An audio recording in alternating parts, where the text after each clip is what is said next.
இந்த உலகத்துல தான் மட்டும் வாழ்ந்தா போதும் அப்படின்னு நினைக்கிறவங்க உண்டு. தானும் வாழணும், அடுத்தவங்களும் வாழணும் அப்படின்னு நினைக்கிறவங்களும் உண்டு. முதல்ல சொன்ன வகையை சேர்ந்த மனிதர்கள் எப்படி தெரியுமா? எப்படியாவது தான் மட்டும் வாழ்ந்தால் போதுங்கிற நினைப்பு தான் எப்பவும் அவங்களுக்கு இருக்கும். தங்களுடைய வளர்ச்சிக்கு எது தடையா இருந்தாலும் சரி, யார் தடையா இருந்தாலும் சரி, அதை அழிச்சுட்டு தான் மறுவேலை பார்ப்பாங்க. அவங்கெல்லாம் பாவ காரியங்களுக்கு தயங்குறதே இல்லை. அப்படிப்பட்ட வாழ்க்கை அவங்களுக்கே இடைஞ்சல அமைஞ்சு விடுறது உண்டு. அதை விளக்கறதுக்கு ஒரு கதையும் உண்டு. ஒரு ஊர்ல அப்படிப்பட்ட ஆள் ஒருத்தன் இருந்திருக்கான். நிறைய பாவங்களை செஞ்சவன். அதன் காரணமா நரகப்படுகுழியில விழுந்துட்டான். நரகப்படுகுழிங்கிறது ஒரு பெரிய கிணறு மாதிரி. ஏற்கனவே பாவம் செஞ்சவங்க நிறைய பேர் அதில் விழுந்து கிடக்குறாங்க.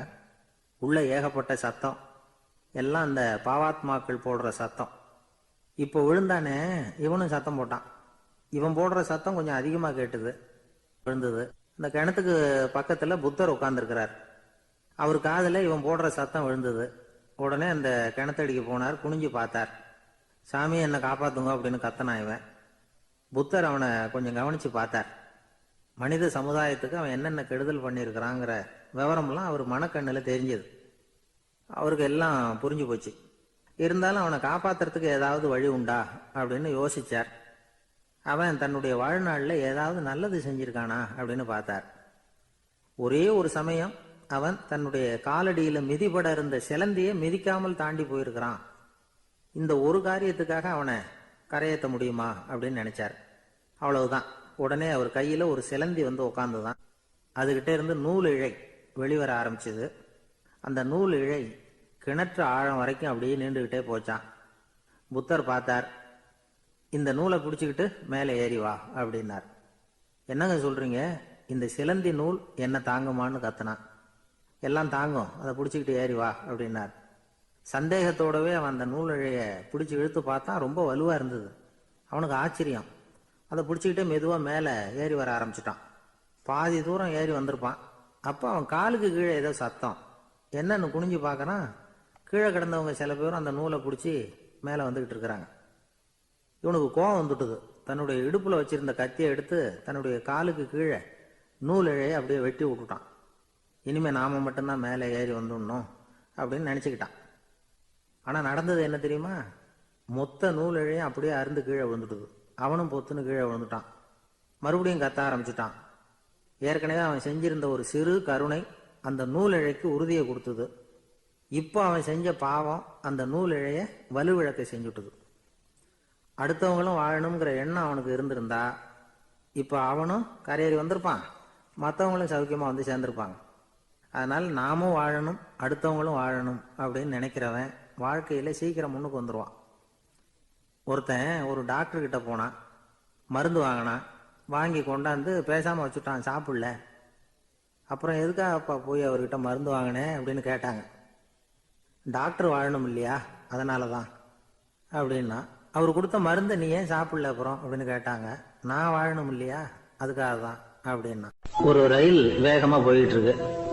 அது ஒரு ரயில்வே ஸ்டேஷன்ல கொஞ்ச நேரம் நின்னுது. அப்போ அதுல ஒரு ஆள் ஏறினார். தலையில ஒரு மூட்டையை வச்சிருந்தார். மூட்டையை தலையில சுமந்துகிட்டே உள்ள வந்தாரு. மூட்டையை தலையில சுமந்துகிட்டே ஒரு இடத்துல உட்கார்ந்தார். ரயில் மறுபடியும் புறப்பட்டது. இவர் தன் தலையில இருந்த மூட்டைய கீழே இறக்கி வைக்கணும்ல, வைக்கல, சுமந்துகிட்டே வர்றார். எதிரில் உட்கார்ந்துருந்தவர் கேட்டார், ஏங்க ஏன் இப்படியே உட்கார்ந்து இருக்கிறீங்க தலையில மூட்டையை வச்சுக்கிட்டு, மூட்டையை கீழே இறக்கி வைக்கலாமே அப்படின்னார். வேணாங்க, பாவம், தலையில இருக்கிற மூட்டையை இறக்கி ரயில்ல வச்சா ரயிலுக்கு பாரம் அதிகமா இருக்கும் அப்படின்னார் அவரு. இப்படி ஒரு ஆளை பார்த்தா நமக்கு சிரிப்பு தான் வரும். ஏன்னா ரயிலுங்கிறது அந்த மூட்டையையும் சேர்த்து சுமந்துக்கிட்டு தான் போகுது. அவன் அந்த மூட்டையை தலையில வச்சிருந்தாலும் ஒண்ணுதான், தரையில வச்சிருந்தாலும் ஒண்ணுதான். அதனால ரயிலுக்கு எந்த மாற்றமும் ஏற்பட போறதில்லை. அதே மாதிரி தான் நம்ம மனமும். இதுவும் ஒரு தேவையில்லாத சுமை, அனாவசியமா சுமந்துகிட்டு இருக்கிறோம்.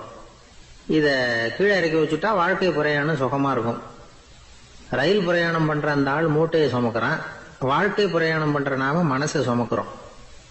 இது ரெண்டுக்கும் எந்த வித்தியாசமும் இல்லை. மனசை கீழே இறக்கி வச்சுட்டா பாரம் இல்லாமல் வாழலாம், பறவைகள் மாதிரி பறக்கலாம், குழந்தைகள் மாதிரி கள்ளங்கபடம் இல்லாம வாழலாம். இந்த வெளி உலகத்துல நாம நிலை பெற்று இருக்கணும், வேரூன்றி இருக்கணும். அதே சமயம் நம்முடைய உள்வெளியில ஆன்மீக வாழ்க்கையில பாரம் இல்லாம இருக்கணும்.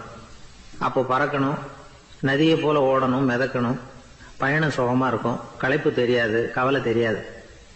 ஒரு சீடன் போதி தர்மரை நாடி வந்தான்.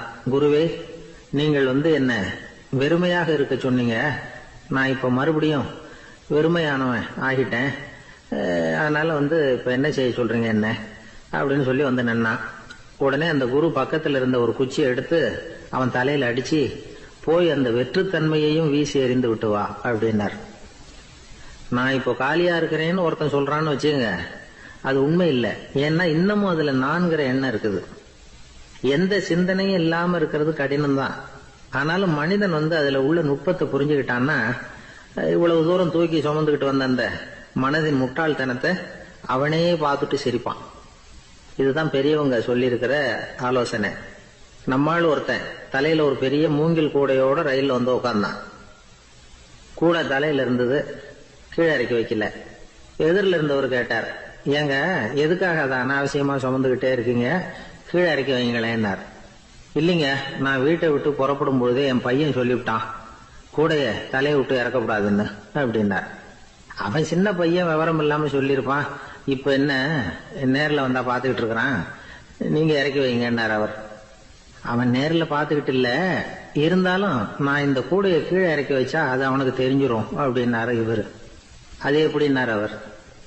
அவன் தனக்கு டிக்கெட் வாங்க வேணாம்னு சொல்லி இப்ப இந்த கூடைக்குள்ளதான் உட்கார்ந்துருக்கிறான் அப்படின்னு. ஒரு பெரிய நினைவு மண்டபம், அதுக்கு முன்னாடி ஒரு அப்பாவும் பிள்ளையும் நின்றுகிட்டு இருக்கிறாங்க.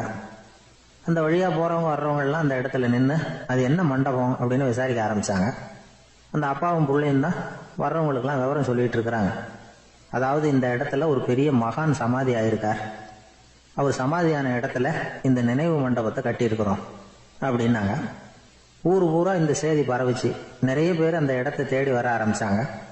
இங்க கொஞ்ச நேரம் உட்காந்துட்டு போனா மனசுக்கு ஒரு நிம்மதி கிடைக்குது அப்படின்னாங்க. அங்க இருந்த உண்டியல்ல நிறைய காசு போட்டுட்டு போறாங்க. பணம் கிடுகிடுன்னு நிறைய சேர ஆரம்பிச்சுட்டுது. பணம் நிறைய சேர்ந்த உடனே அந்த அப்பாவுக்கும் பிள்ளைக்கும் தகராறு வந்துட்டுது. பணம் சேர்ந்தாலே சொத்து தகராறு வரத்தானே செய்யும், அது மாதிரி வந்துட்டுது. பையன் அடிக்கடி நிறைய பணம் கேட்க ஆரம்பிச்சான். அப்பா பார்த்தார், யோசனை பண்ணார், ஒரு முடிவுக்கு வந்தார். ஒரு நாள் பையனை கூப்பிட்டார், இதை பாருப்பா, நமக்குள்ள தகராறு வேணாம், அப்பாவும் பிள்ளையும் இப்படி சண்டை போட்டுக்கிட்டா பாக்குறவங்க தப்பா நினைப்பாங்க, அதனால நமக்குள்ள சமரசமா இதை தீர்த்துக்குவோம், என்ன சொல்ற அப்படின்னார் அப்பா. சரி நான் பையன். உடனே அந்த அப்பா என்ன பண்ணார் தெரியுமா, மகன் கிட்ட கொஞ்சம் பணத்தை கொடுத்தார், தன்கிட்ட இருந்த ஒரு கழுதையையும் கொடுத்தார். இதை வச்சு நீ பொழைச்சிக்கோ அப்படின்னு சொல்லி அனுப்பி வச்சுட்டார். மகன் அந்த கழுதையை இழுத்துக்கிட்டு அடுத்த ஊருக்கு போனான். வழியிலேயே அந்த கழுதை செத்து போச்சு. உடனே என்ன பண்ணலாம்னு யோசனை பண்ணான். ஒரு ஐடியா வந்தது. அந்த கழுதைய ஒரு சாலை ஓரமா புதைச்சான். கையில் இருந்த பணத்தை வச்சு அந்த இடத்துல ஒரு கல் மண்டபம் கட்டினான். அந்த வழியா 2 பேர் வந்தாங்க. இது என்ன மண்டபம்னு விசாரிச்சாங்க. இந்த இடத்துல ஒரு பெரிய மகான் சமாதி ஆயிருக்கிறார் அப்படின்னா. இந்த செய்தி ஊர் பூரா பரவ ஆரம்பிச்சுட்டுது. நிறைய பேர் வந்து போக ஆரம்பிச்சாங்க. இங்க வந்தா மனசுக்கு ஒரு பெரிய நிம்மதி கிடைக்குது அப்படின்னு வேற சொல்ல ஆரம்பிச்சாங்க. வர வர கூட்டம் அதிகமா வர ஆரம்பிச்சுட்டுது. உண்டியல்ல பணம் நிறைய சேர்ந்துட்டுது. நகையெல்லாம் கூட கழட்டி காணிக்கையா போட ஆரம்பிச்சுட்டாங்க. அப்பாவை விட மகன் பெரிய ஆளாயிட்டான். இதை கேள்விப்பட்டார் அப்பா. பையனை பார்த்துட்டு வரலாம்னு ஒரு நாள் புறப்பட்டு வந்தார். பையன் ஓஹோன்னு இருக்கிறான். பங்களா, காரு எல்லாம் வந்துட்டுது. எப்படிடா இந்த அளவுக்கு ஆனே அப்படின்னு விசாரிச்சார். அப்பா, எல்லாம் உங்க ஆசீர்வாதம் தான், நீங்க கொடுத்த மூலதனத்தை வச்சுதான் இவ்வளவும் சம்பாதிச்சேன் அப்படின்னு நான் பையன். அது எப்படிடான்னு விசாரிச்சார். அப்பா, நீங்க ஒரு கழுதை குட்டியும் கொஞ்சம் பணமும் என்கிட்ட கொடுத்து அனுப்பி வச்சிங்க, அதை எடுத்துக்கிட்டு வந்தேன். வர்ற வழியில அந்த கழுதை செத்து போச்சு. உடனே யோசனை பண்ணேன், அந்த கழுதையை இந்த இடத்துல புதைச்சேன். கையில் இருந்த பணத்தை வச்சு மண்டபம் கட்டினேன். மகான் ஒருத்தர் சமாதி ஆயிருக்கார் அப்படின்னு வதந்தியை கிளப்பி விட்டேன். ஜனங்கள்லாம் ஏமாந்து போய் காசை கொண்டாந்து போட ஆரம்பிச்சிட்டாங்க. நான் பொழைச்சிக்கிட்டு இருக்கிறேன் அப்படின்னா. இப்போதான்டா நீ என் புள்ள அப்படின்னு சொல்லி சந்தோஷப்பட்டாரான் அந்த அப்பா. ஏன் அப்படி சொல்றீங்கன்னு கேட்டிருக்கான் பையன். கழுத குட்டியை புதைச்சி மண்டபம் கட்டியிருக்கிற நீ, ஏற்கனவே நம்ம ஊர்ல நாம கட்டியிருக்கிறோமே மண்டபம், அது இந்த கழுதையோட அம்மாவை புதைச்ச இடம். மகான் சமாதி ஆயிருக்காருன்னு நானும் சும்மா கப்சா தான் விட்டுக்கிட்டு இருக்கேன் அப்படின்னாரான் அப்பா. முட்டாள் ஜனங்களை நினைச்சு அந்த 2 பேரும் சத்தம் போட்டு சிரிச்சாங்களாம். மனுஷன் ஏமாத்துறது ரொம்ப சுலபம். என் கூட படிச்ச ஒருத்தன் திடீர்னு ஒரு நாள் எல்லாருக்கும் அருள் வாக்கு சொல்ல ஆரம்பிச்சுட்டான். அவன் ஒரு ஆபீஸ்லயும் வேலை பார்க்கறான். ஆபீஸ்ல உள்ளவங்கெல்லாம் அவங்ககிட்ட வந்து அருள் வாக்கு கேட்கறது வழக்கம். ஒரு நாள் நான் அவன் முன்னாடி போய் உட்காந்து பேசிக்கிட்டு இருந்தேன். அப்போ அதே ஆபீஸ்ல வேலை பார்க்குற ஒருத்தர் அவங்ககிட்ட வந்து, சுவாமி, என் மேஜையில் வச்சிருந்த பேனா திடீர்னு காணாம போட்டுது, அது திரும்ப கிடைக்குமா எனக்கு அப்படின்னு கேட்டார். இவன் கண்ணை உருட்டி பார்த்துட்டு, அது உனக்கு கிடைக்காது, புதுசா வேற ஒன்று வாங்கிக்கப்போ அப்படின்னா. சரின்னு அவர் போயிட்டார். அவர் போனதுக்கு அப்புறம் நான் மெதுவா இவனை பார்த்து, அது எப்படிடா அது உனக்கு கிடைக்காதுன்னு அவ்வளவு உறுதியா அவர்கிட்ட சொன்னேன் அப்படின்னு கேட்டேன். இவன் மெதுவா என் காதுகிட்ட வந்து, அந்த பேனாவை கிளப்புனதே நான் தான் அப்படிங்கிறான். கடற்கரை ஓரமா ஒரு பெரியவர் கையால மணலை கீறிக்கிட்டே உட்கார்ந்துருக்கிறார். என்னத்தையும் தேடிட்டு இருக்கிறது மாதிரி தெரிஞ்சது. மெதுவா கிட்டத்துல போய், என்னத்தை தேடிட்டு இருக்கிறீங்க அப்படின்னு கேட்டோம். அவரு சாவகாசமா நிமிர்ந்து பார்த்து, நிம்மதியை தேடிட்டு இருக்கிறேன்னார். நாங்க ஒரு மாதிரி ஆயிட்டோம். இருந்தாலும் சமாளிச்சுக்கிட்டு, சார், மணல்ல வந்து கிழிஞ்சல் தான் கிடைக்கும், நிம்மதி கிடைக்காது அப்படின்னோம். சரி, இன்னைக்கு வசமா நம்ம கிட்ட ஒரு ஆள் மாட்டிக்கிட்டார் அப்படின்னு நினைச்சு அவர் பக்கமா போய் உட்காந்துக்கிட்டு கதை சொல்ல ஆரம்பிச்சிட்டோம். ஒரு பெரிய மன்னர் இருந்தார். அவருக்கு எல்லா வசதியும் இருந்தது. இருந்தாலும் ஒரே ஒரு குறை. அது என்னன்னா நிம்மதி இல்லைங்கிற குறை. அரண்மனையில தினமும் கலை நிகழ்ச்சி, நாட்டியம் எல்லாம் நடந்துகிட்டு தான் இருந்தது. இருந்தாலும் நிம்மதி இல்லை. சரி, நிம்மதி எங்க கிடைக்கும் அப்படின்னு தேட ஆரம்பிச்சார். உடனே அதுக்கான முயற்சிகள்ல தீவிரமா இறங்கினார். நாட்டுல உள்ள தத்துவ மேதைகளை எல்லாம் கூப்பிட்டுட்டு வர சொன்னார். எல்லாரும் வந்து சேர்ந்தாங்க. அவங்கள பார்த்து, நிம்மதி எங்க இருக்குது அப்படின்னு விசாரிச்சார். அவங்களுக்கு அது தெரிஞ்சா ஏன் இப்படி ராஜா முன்னாடி வந்து நின்றுட்டு இருக்க போறாங்க? ராஜாவோட கேள்விக்கு ஒவ்வொருத்தரும் ஒவ்வொரு மாதிரி விளக்கம் கொடுக்க ஆரம்பிச்சுட்டாங்க. எந்த பதிலும் ராஜாவுக்கு திருப்தி அளிக்கக்கூடிய அளவுக்கு இல்ல. சரி, போயிட்டு வாங்கன்னு சொல்லி அவங்கள எல்லாம் அனுப்பி வச்சுட்டார். ஒரு நாள் அவர் மாளிகையில உப்பருகையில நின்றுட்டு இருக்கிறார். அந்த சமயத்துல தெருவுல ஒரு பிச்சைக்காரன் ரொம்ப உல்லாசமா பாட்டு பாடிக்கிட்டே போயிட்டு இருக்கிறான். குரல்ல ஒரு சந்தோஷம், நடையில ஒரு மிடுக்கு. அவங்ககிட்ட கொஞ்சம் கூட கவலை இருக்கிறதா தெரியல. உடனே ராஜா அதை பார்த்தார். ஏவலாளிகளை வந்து கைதட்டி கூப்பிட்டார். உடனே ஓடி போய் அந்த பிச்சைக்காரனை இங்க அழைச்சிட்டு வாங்கன்னு உத்தரவு போட்டார். இவங்க உடனே ஓடி போய் அவனை கூப்பிட்டாங்க. அரண்மனைக்கு வாழ்ந்தாங்க. அவன் வரல. அரண்மனைக்கு உள்ள அடி எடுத்து வைக்க மாட்டேன்னு சொல்லிவிட்டான். ராஜா கிட்ட வந்து விஷயத்தை சொன்னாங்க. அவருக்கு ரொம்ப ஆச்சரியம், இப்படி ஒரு ஆள் இருக்கிறானா அப்படின்னு. சரி, அவன் என்னதான் சொல்றான் அப்படின்னு விசாரிச்சார். இவங்க மறுபடியும் தெருவுக்கு போய் கேட்டாங்க. என்ன பார்க்கணும்னா ராஜா விருப்பப்பட்டாருன்னா அவரை வேணும்னா இங்க வர சொல்லுங்க அப்படின்னு சொல்லிவிட்டான். அதை வந்து ராஜா கிட்ட சொன்னாங்க. அவருக்கு கோபம் வரல. இவ்வளவு சுதந்திர உணர்வோட இருக்கிறவன் சாதாரண ஆளா இருக்க முடியாது அப்படின்னு நினைச்சார். உடனே கிடுகிடுன்னு இறங்கி தெருவுக்கு வந்தார். பிச்சைக்காரங்கிட்ட போனார். நீ கவலைப்படாம சந்தோஷமா பாடிட்டு போறியே, அது எப்படி முடியுது உன்னால அப்படின்னு கேட்டார். ஏன் அப்படி கேக்குறீங்கன்னா அவன், அதுக்கு இல்ல, எனக்கு அரண்மனையில எவ்வளவோ சுகபோகங்கள்லாம் இருக்கு, இருந்தாலும் நிம்மதி இல்ல. இது ஏன்னு எனக்கு தெரியல. இந்த தேசத்துல உள்ள அறிஞர்களை எல்லாம் கூப்பிட்டு கேட்டு பார்த்துட்டேன், அவங்களுக்கும் தெரியல. உன்னை கேட்டா தெரியும்னு நினைச்சேன், அதனாலதான் சந்திக்கிறதுக்கு ஆசைப்பட்டேன். ஆனா நீ வரமாட்டேன்னுட்டியே அப்படின்னார். பிச்சைக்காரன் கடகடன்னு சிரிக்க ஆரம்பிச்சுட்டான். மகிழ்ச்சிக்கும் உங்களுக்கும் தடையா இருக்கிறது இந்த மாளிகை தான். இதை விட்டுட்டு வெளியில வந்துட்டா நிம்மதி தேடிட்டு வந்துரும்னா. நான் அரசன், எனக்குன்னு கடமைகள் இருக்கு, அதையெல்லாம் விட்டுட்டு எப்படி வர முடியும்னார் ராஜா. ரெண்டும் ஒரே நேரத்துல கிடைக்கணுங்கிறது முடியாத காரியம். உங்க சுகபோகத்துக்கு விலையாதான் உங்க நிம்மதியை கொடுத்துக்கிட்டு இருக்கிறீங்க. என்ன பாருங்க, என்கிட்ட எதுவும் இல்ல, அதனால எதுவும் போயிடுமோங்கிற பயமும் இல்ல, நிம்மதியா இருக்கிறேன் அப்படின்னா அவன். ராஜா உடனே சந்தோஷப்பட்டு தன்னுடைய மேலங்கியை எடுத்து அவனுக்கு பரிசா கொடுத்தாரான். அவன் சிரிச்சுக்கிட்டே அதை வாங்க மாட்டேன்னு விட்டானான். இதை நீங்க எனக்கு கொடுக்கறதுனால எந்த பயனும் இல்ல, அதே நேரத்துல அதை வாங்கிட்டேன்னா அடுத்த வினாடியிலிருந்து அதை எப்படி காப்பாத்துறதுங்கிற கவலை எனக்கு வந்து சேர்ந்துரும், அப்புறம் தூக்கம் வராது, நிம்மதி போயிடும் அப்படின்னானா. சொல்லிவிட்டு அவன் பாட்டுக்கு சந்தோஷமா பாடிட்டே போயிட்டான். நிம்மதி எங்க இருக்குங்கிறதையும் ராஜா தெரிஞ்சுக்கிட்டார். அந்த இடத்துக்கு தன்னால போக முடியாதுங்கிறதையும் அவர் புரிஞ்சுக்கிட்டார். இப்படி இந்த கதைய அந்த கடற்கரையில மணலை கீறிக்கிட்டே உட்கார்ந்துருந்தார அந்த பெரியவர்கிட்ட சொல்லி முடிச்சோம். அவர் முகத்துல ஒரு தெளிவு தெரிஞ்சது. எங்களை நிமிர்ந்து பார்த்தார். ரொம்ப நன்றிங்க, இப்ப எனக்கு தெரிஞ்சு போச்சு, நிம்மதி வேணும்னா அதுக்கு என்ன பண்ணணும்னு இப்ப நல்லா புரிஞ்சுக்கிட்டேன் அப்படின்னார். என்ன புரிஞ்சுக்கிட்டீங்கன்னு கேட்டோம். இனிமே இந்த பக்கம் வந்தா உங்க கண்ணுல படாத இடமா பார்த்து உட்காரணும்னு புரிஞ்சுக்கிட்டேன் அப்படின்னார். ராமகிருஷ்ணர் வாழ்ந்த காலத்துல நடந்த ஒரு நிகழ்ச்சி இது. அப்போ ஒரு ஓவியர் இருந்தாராம். அவருக்கு ஒரு ஆசை, ராமகிருஷ்ணர் படத்தை வரையணும், அதை அவர்கிட்டயே கொண்டுட்டு போய் காட்டி அபிப்பிராயம் கேட்கணும். இதுதான் அந்த ஓவியரின் ஆசை. உடனே ராமகிருஷ்ணர் படத்தை வரைஞ்சி முடிச்சார். அதை எடுத்துக்கிட்டு போனார். இவர் போன சமயம் அங்க ராமகிருஷ்ணர் சீடர்களோட உட்கார்ந்துருக்கிறார். விவேகானந்தர் அங்க இருக்கிறார்.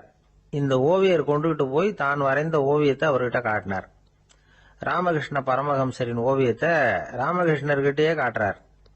ராமகிருஷ்ணர் என்ன பண்ணார் தெரியுமா? அந்த படத்தை பார்த்தார். உடனே அது காலை தொட்டார்.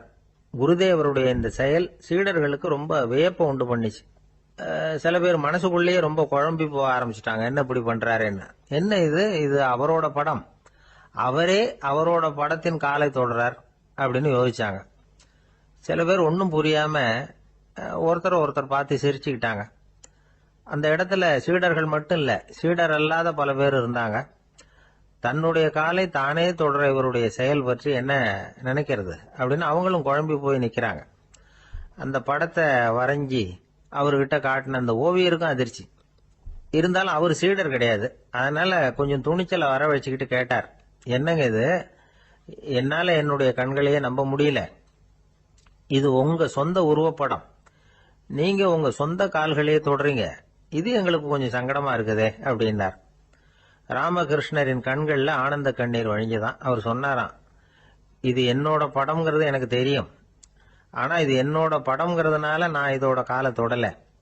நீ என்னுடைய சமாதி நிலைய இந்த படத்துல படம் பிடிச்சி காட்டியிருக்கிற, அதனால அதோட காலை தொடறேன். சமாதி நிலையில யார் இருந்தாலும், அது என்னுடைய படமா இருந்தாலும் சரி அல்லது வேற யாருடைய படமா இருந்தாலும் சரி, படம் யாருதுங்கிறது முக்கியம் இல்லை. இதுல எது முக்கியம்னா அது தன்னை உணர்ந்த ஒரு உணர்நிலையின் படம். அப்படி இருக்கிறப்போ அதோட காலை நான் தொடணும். அதுக்கு நீங்க எல்லாரும் ஏன் சங்கடப்படுறீங்கன்னு எனக்கு தெரியல அப்படின்னாராம். இப்பதான் அங்க இருந்து சீடர்களுக்கும் மற்றவங்களுக்கும் விவரம் புரிஞ்சுதான். இதுக்கு முன்னாடி யாரும் செய்யாததை இவர் செஞ்சிருக்கிறார். ஆனா அவருடைய காரணம் ரொம்ப நியாயமானது அப்படிங்கறத உணர்ந்தாங்களாம். இதுவரைக்கும் ஆன்மீகத்துல சமாதி நிலை, அதாவது தன்னை உணர்ந்த நிலை பற்றி புரிஞ்சுக்கிட்டோம். இல்லறத்துல ஏற்படக்கூடிய சமாதி நிலை பற்றி உங்களுக்கு தெரியுமா? ஒரு அம்மா டாக்டர் கிட்ட வந்து சொன்னாங்களாம், டாக்டர், என் வீட்டுக்காரருக்கு உடம்புல ஏதோ கோளாறுன்னு நினைக்கிறேன். நான் எவ்வளவு நேரம் பேசினாலும் காதுல விழாதது மாதிரி உட்கார்ந்துருக்கிறார் அப்படின்னு ஆகலாம். அதுக்கு அந்த டாக்டர் சொன்னாராம், அம்மா, அது உடம்பு கோளாறு இல்ல, அது ஒரு பெரிய திறமை. ஒரு பெரிய தத்துவ சிந்தனையாளர் இருந்தார், சுவாங்சு அப்படின்னு பேரு. அவருடைய மனைவி ஒரு நாள் திடீர்னு காலமாயிட்டாங்க. ஐயோ பாவம், அவர் ரொம்ப வருத்தப்படுவார், போய் ஆறுதலா 4 வார்த்தை பேசிவிட்டு வரலாம் அப்படின்னு நினைச்சுக்கிட்டு நிறைய பேர் அவரை தேடிட்டு வந்தாங்களாம். வந்தவங்களுக்கு ஆச்சரியம், ஏன்னா இவர் வருத்தப்பட்டுக்கிட்டு இருப்பார் அப்படின்னு தானே எதிர்பார்த்தாங்க. அப்படி இல்லை, தாளம் போட்டுக்கிட்டு உட்காந்துருக்கிறார். தாளத்துக்கு தகுந்த மாதிரி பாட்டு வேற பாடிக்கிட்டு இருக்கிறார். என்ன மனுஷன் அவர், கொஞ்சம் கூட கவலை இல்லாம இப்படி இருக்கிறாரு அப்படின்னு நினைச்சாங்க. ஒருத்தர் துணிஞ்சு அவர்கிட்ட கேட்டுட்டார், என்னங்க இது இப்படி அப்படின்னு. அதுக்கு அவர் என்ன சொன்னார் தெரியுமா? இதை பாருங்க, என்னுடைய மனைவி பிறக்கிறதுக்கு முன்னாடி அவளுக்கு உயிரும் கிடையாது, உடலும் கிடையாது. அதுக்கு பிறகுதான் உயிர் வந்தது, உடல் வந்தது, அந்த உருவம் வந்தது. இப்ப என்ன ஆச்சு? அந்த உருவமும் உயிரும் போயிட்டுது, அவ்வளவுதானே. வந்தது போயிட்டுது. இளவேனில் காலம், இலையுதிர் காலம், பனிக்காலம், இப்படி பருவங்கள் வந்து மாறி மாறி வருது இல்லையா? அது மாதிரி பிறப்பும் இறப்பும் மாறி மாறி வருது. இது இயற்கை. இதுக்காக அழுதா அது எப்படி அப்படின்னாராம். ஞான தெளிவு அடைஞ்சவங்களுக்கு எல்லாமே சுகம்தான். திருவள்ளுவரும் அதைத்தான் சொல்றார், உறங்குவது போலும் சாக்காடு, உறங்கி விழிப்பது போலும் பிறப்பு. தூங்கறதுக்கெல்லாம் நாம வருத்தப்பட்டுக்கிட்ட இருக்கிறோமா? இன்னைக்கு தூங்க வேண்டியிருக்குதே, இன்னும் கொஞ்சம் நேரத்தில் நான் தூங்க வேண்டியிருக்கு அப்படின்னு சொல்லி யாராவது அழுதுகிட்டு இருப்பாங்களா? அதனால் இந்த உலக வாழ்க்கையினுடைய இயல்பை வந்து யதார்த்தத்தை நாம தெளிவாக புரிஞ்சுக்கணும். அப்படி புரிஞ்சுக்கிட்டா நாம கவலை இல்லாமல் வாழ முடியும். ஒரு வயசான தாத்தா பாட்டி 60 வருஷத்துக்கு முன்னாடி அவங்களுக்கு கல்யாணம் ஆச்சு. ஒன்னாவே வாழ்ந்தாங்க, ஒன்னாவே இறந்து போனாங்க. இப்போ அவங்க 2 பேரும் சொர்க்கத்துக்கு போய் சேர்ந்தாங்க. அங்கே எல்லா வசதியும் இருந்தது. ஒரு பெரிய பங்களாவே இவங்களுக்கு ஒதுக்கி கொடுத்தாங்களாம். இதுக்கு எவ்வளவு வாடகைன்னு கேட்டார் தாத்தா. வாடகையெல்லாம் கிடையாது, இலவசம் அப்படின்னார் அங்க இருந்தவர். அந்த வீட்டுக்கு பின்னாடி ஒரு பெரிய புல்வெளி இருந்தது. இதுல விளையாட ஏதாவது கட்டணம் உண்டான்னு கேட்டிருக்காரு தாத்தா. அதெல்லாம் ஒண்ணும் கிடையாது, பணம்லாம் கட்ட வேண்டியதில்லை அப்படின்னாரு அவரு. பக்கத்துல ஹோட்டல் மாதிரி ஒரு பெரிய கட்டடம், உள்ள சாப்பாட்டு மேஜைகள், அது மேல விதவிதமான பலகாரங்கள். சாப்பாட்டுக்கெல்லாம் எவ்வளவு அப்படின்னு விசாரிச்சாராம் தாத்தா. அதுதான் சொன்னேனே, இங்க எல்லாமே இலவசம்தான், எது வேணும்னாலும் சாப்பிடலாம், எவ்வளவு வேணும்னாலும் சாப்பிடலாம் அப்படின்னாரா. நீங்க சொல்றீங்க அப்படி, ஆனா நான் வந்து சர்க்கரை சேர்த்துக்க கூடாது, உப்பு சேர்த்துக்க கூடாது, பாட்டி கையால எப்பவும் பத்திய சாப்பாடு தான் அப்படின்னாராம் தாத்தா. இதை பாருங்க, இங்க உங்களுக்கு அந்த கவலையும் வேண்டியதில்லை. இங்க நீங்க ஸ்வீட்டு சாப்பிடலாம், காரம் சாப்பிடலாம், உங்களுக்கு எந்த நோயும் வராது அப்படின்னாராம் அங்க சொர்க்கத்துல இருந்தவர். இதை கேட்ட உடனே அந்த தாத்தா பக்கத்துல நின்ன பாட்டியை பார்த்து கத்தினாராம், அடி பாவி, எல்லாத்தையும் கெடுத்துட்டியே, நீ எனக்கு பத்திய சாப்பாடு போடாம கண்டதை திங்க விட்டுருந்தா 10 வருஷத்துக்கு முன்னாடியே நான் இங்க வந்து சேர்ந்திருப்பேனே அப்படின்னாராம். நம்மள மாதிரி ஒரு ஆசாமி அவன் நம்மள மாதிரியே கற்பனை பண்ணான். அதாவது நாம தான் இந்த உலகத்துல ரொம்பவும் கஷ்டப்படுறோம், மற்றவங்க எல்லாம் சந்தோஷமா இருக்கிறாங்க அப்படின்னு அவன் நினைச்சுக்கிட்டான். அவன் ஒரு நாள் கடவுளை வேண்டிக்கிட்டானா, சுவாமி, இந்த உலகத்துல எவ்வளவோ பேர் இருக்கிறாங்க, ஒவ்வொருத்தருக்கும் ஒவ்வொரு விதமான கஷ்டம் இருக்கலாம், ஒத்துக்கிறேன். இருந்தாலும் எனக்கு அது கொஞ்சம் அதிகமா இருக்கிறது மாதிரி தெரியுது. அதனால நீங்க எனக்காக ஒரு சின்ன உதவி செஞ்சா போதும். அது வேற ஒண்ணும் இல்ல, என்கிட்ட இருக்கிற துயரங்களை இன்னொருத்தர் யாருகிட்டயாவது கொடுத்துருங்க, அவர்கிட்ட இருக்கிற துயரங்களை என்கிட்ட மாத்தி கொடுத்துருங்க. ஒரு மியூச்சுவல் டிரான்ஸ்பர், அவ்வளவுதான். அப்படி பண்ணிவிட்டா போதும் அப்படின்னு வேண்டிக்கிட்டானான். அன்னைக்கு ராத்திரியே அவன் ஒரு கனவு கண்டிருக்கான். வானத்திலிருந்து ஒரு குரல் கேட்டிருக்கு. அது என்ன சொல்லிச்சு தெரியுமா? ஏ ஜனங்களே, எல்லாரும் அவங்க கஷ்டங்களை ஒரு பையில போட்டு எடுத்துக்குங்க. அப்படி எடுத்துக்கிட்டு நேரா இந்த ஊர் எல்லையில இருக்கிற கோயிலுக்கு வந்து சேருங்க அப்படின்னு அந்த குரல். ஆஹா, கடவுள் நம்ம பிரார்த்தனைக்கு செவி சாய்ச்சுட்டார் அப்படின்னு சந்தோஷப்பட்டான் இவன். உடனே என்ன பண்ணான், தன்கிட்ட இருந்த கஷ்டத்தையெல்லாம் ஒரு சாக்கு பையில போட்டு எடுத்துக்கிட்டான். வீட்டை விட்டு வெளியில வந்தான். தெருவுல இறங்கி நடக்கிறான். அங்க பார்த்தா ஏகப்பட்ட பேர் ஆளுக்கு ஒரு பைய தூக்கிக்கிட்டு கோயிலுக்கு போயிட்டு இருக்கிறாங்க. சில பேர் மூட்டையா கட்டி தலையில சுமந்துக்கிட்டு போயிட்டு இருக்கிறாங்க. இவன் பார்த்தான். இவனுக்கு ரொம்ப ஆச்சரியமா இருந்தது. ஏன்னா எல்லாரும் வச்சிருக்கிற பைய இவன் பைய விட பெருசா இருந்தது. இவன் பை தான் இருக்கிறதுலயே கொஞ்சம் சின்னதா தெரிஞ்சது. இப்ப அவன் மறுபடியும் சாமியை வேண்டிக்கிட்டான், கடவுளே, இப்ப உள்ள சூழ்நிலையை கவனிச்சா என்கிட்ட இருக்கிற பைய பரவாயில்லன்னு தோணுது. அதனால வேற பைய எதையும் மாத்த வேணாம், இதுவே பரவாயில்ல, இந்த பையோட திரும்பி வீட்டுக்கு போனா போதும்னு நினைக்கிறேன் அப்படின்னு ஏதோ நினைக்க ஆரம்பிச்சுட்டாங்க. எல்லாரும் கோயிலுக்கு போய் சேர்ந்தாங்க. கோயில்ல அந்த குரல் மறுபடியும் கேட்டுது. எல்லாரும் அவங்கவுங்க பைகளை சோகத்துல தொங்க விடுங்க, திடீர்னு விளக்குகள் அணையும், மணி அடிக்கப்படும், அதுதான் அடையாளம். அந்த சமயத்துல இருட்டுல உங்களுக்கு வேண்டிய பைய நீங்க மாத்தி எடுத்துக்கலாம், தேர்ந்தெடுத்துக்கலாம். வெளிச்சம் இருக்கிறப்பவே உங்களுக்கு பிடிச்ச பைக்கு பக்கமா பார்த்து நீங்க நின்னுக்கலாம் அப்படின்னு சொல்லி விவரம் சொல்லிச்சான் அந்த குரல். அப்படி சொன்னதுக்கு அப்புறம் திடீர்னு விளக்கு அணைஞ்சுது, மணி அடிச்சுது. கொஞ்ச நேரம் கழிச்சு மறுபடியும் விளக்குகள்லாம் எரிஞ்சுது. இப்போ பார்த்தா எல்லாரும் அவங்கவுங்க பையையே கெட்டியா பிடிச்சிட்டு நிக்கிறாங்க. இவனும் அப்படியே நிக்கிறான். இவன் மெதுவா பக்கத்துல நிக்கிறவங்கிட்ட கேட்டானா, ஏன் நீங்க பைய கையிலேயே வச்சிருக்கிறீங்க, செவுத்துல மாட்டலையா அப்படின்னு கேட்டிருக்கான். இல்லப்பா, நீ ஏன் கையிலேயே வச்சிருக்கிறியோ அதே காரணத்துக்காக தான் நாங்களும் வச்சிருக்கிறோம். நம்ம கவலைகளை பத்தி நமக்கு ஓரளவுக்காவது தெரியும். ஆனா மத்தவங்க கவலைகள் நமக்கு பரிச்சயம் இல்லாதவை, பழக்கம் இல்லாதது. அதனால நமக்கு தெரிஞ்ச கவலைகளை சமாளிக்கிறது சுலபம். தெரியாததை சமாளிக்கணும்னா மறுபடியும் ஆரம்பத்தில இருந்து ஆரம்பிக்கணும். அதனால பழைய நண்பர்களோட வாழறதுதான் மேல் அப்படின்னு ஆனான். அதுக்கப்புறம் அவன் தன்னோட பைய போதும்னு வீட்டுக்கு திரும்பி வந்துட்டானான். இது ஒரு பெரியவர் சொல்லி இருக்கிற கதை.